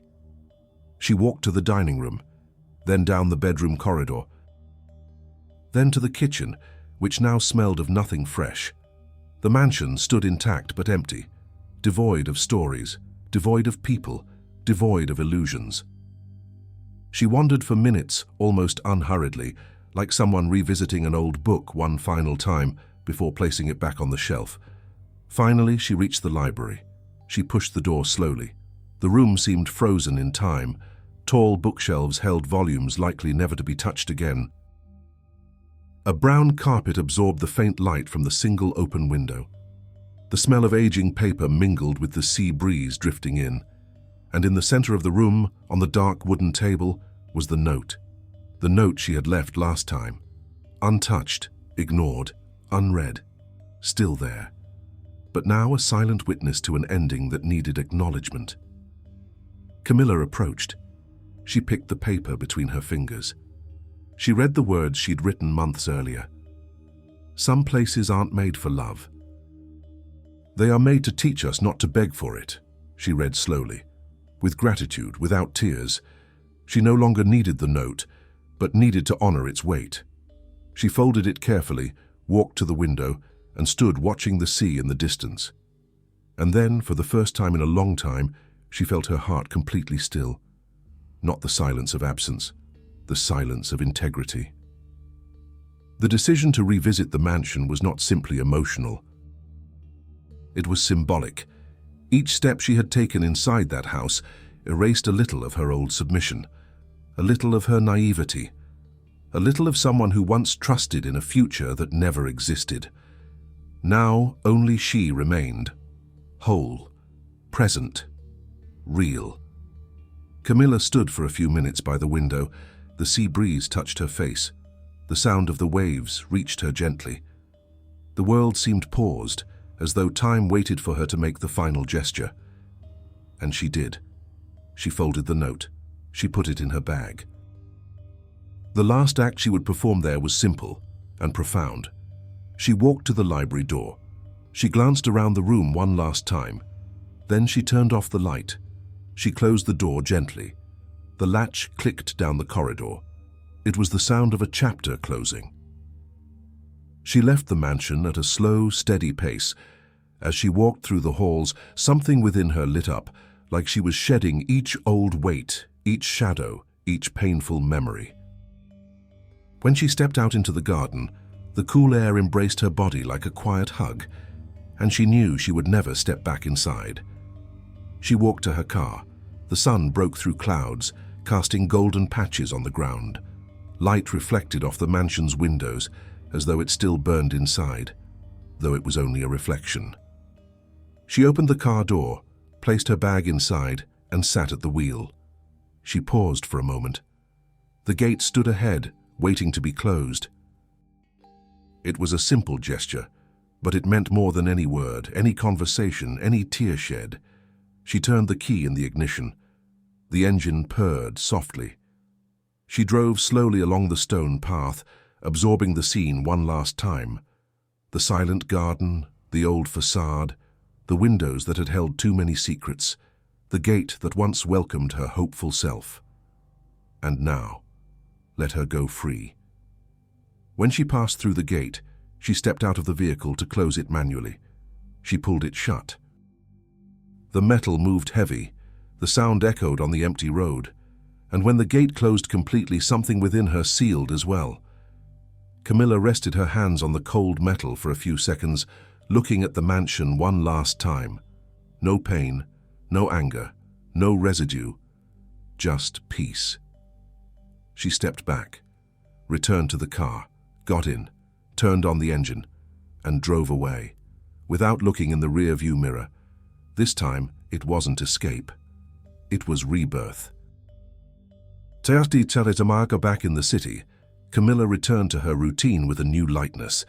Days became more fluid. Meetings were productive. Her team grew. The Foundation's headquarters was being built with impressive precision, and with each milestone, every site visit, every presentation, she felt she was building something not just for them, but for herself. A monument to her own new beginning. A living proof that she didn't need anyone to build a new life, or to sustain it. Over the following months, the media kept tracking the fall of the Villela family. Eduardo disappeared almost completely from the public eye. Beatriz, while remaining discreet, launched new projects outside the suffocating control of the old mansion. Camilla watched from afar, without interference, without personal stake, without emotion. It was like reading a book she had already finished and whose epilogue no longer belonged to her. On the day of the Foundation's grand opening months later, Camilla was there. The headquarters was complete. The building stood tall, majestic, modern, humane. Natural light poured into every room. Wood added warmth in strategic details. Exposed concrete gave strength without aggression. Outside, the garden featured soft ramps, native trees, a serene reflecting pool. The entire structure seemed to breathe. When the doors opened and guests began to arrive, Camilla watched from a distance, almost invisible. Eduardo wasn't there. Beatriz appeared briefly, distant, elegant, and exchanged a single glance with Camilla. Silent, respectful. After the ceremony, Camilla walked alone through the courtyard. The wind rustled the leaves of the newly planted trees. The water reflected the sky. The building itself seemed to pulse. And there, in the heart of it all, Camilla finally felt whole. She had survived. She had grown. She had been reborn. No audience, no spotlight, no speeches, just silence, discipline, heart. And as she made her way to the exit, she noticed something subtle. The past was no longer a shadow. It was now fertile ground for everything yet to come. That night, at home, she sat at the table. From her bag, she pulled the note she had once left behind in the mansion. She read it again. Some places aren't meant for love. They're meant to teach us never to beg for it. She smiled softly, not with irony, but with recognition. She folded the note, placed it inside a book, closed the cover, then turned off the light, opened the window, and breathed deeply. The night was still. No omens, no tension, just life. Camilla leaned back in her chair, closed her eyes and let the breeze touch her face, fully aware of something simple and profound. She was free, whole, ready for whatever came next. And this time, it wasn't escape. It never would be again. It was rebirth. And it was complete. Taxcabisiwes, before we move on to the next chapter of this journey, tell me something. Where are you reading this from? From your quiet home? That room where the world seems to make more sense? Between tasks at work? On a moving bus? During a night that feels too long? Or from a place only you know? Talk to me in the comments. I'd love to know from which part of the world this story is finding you.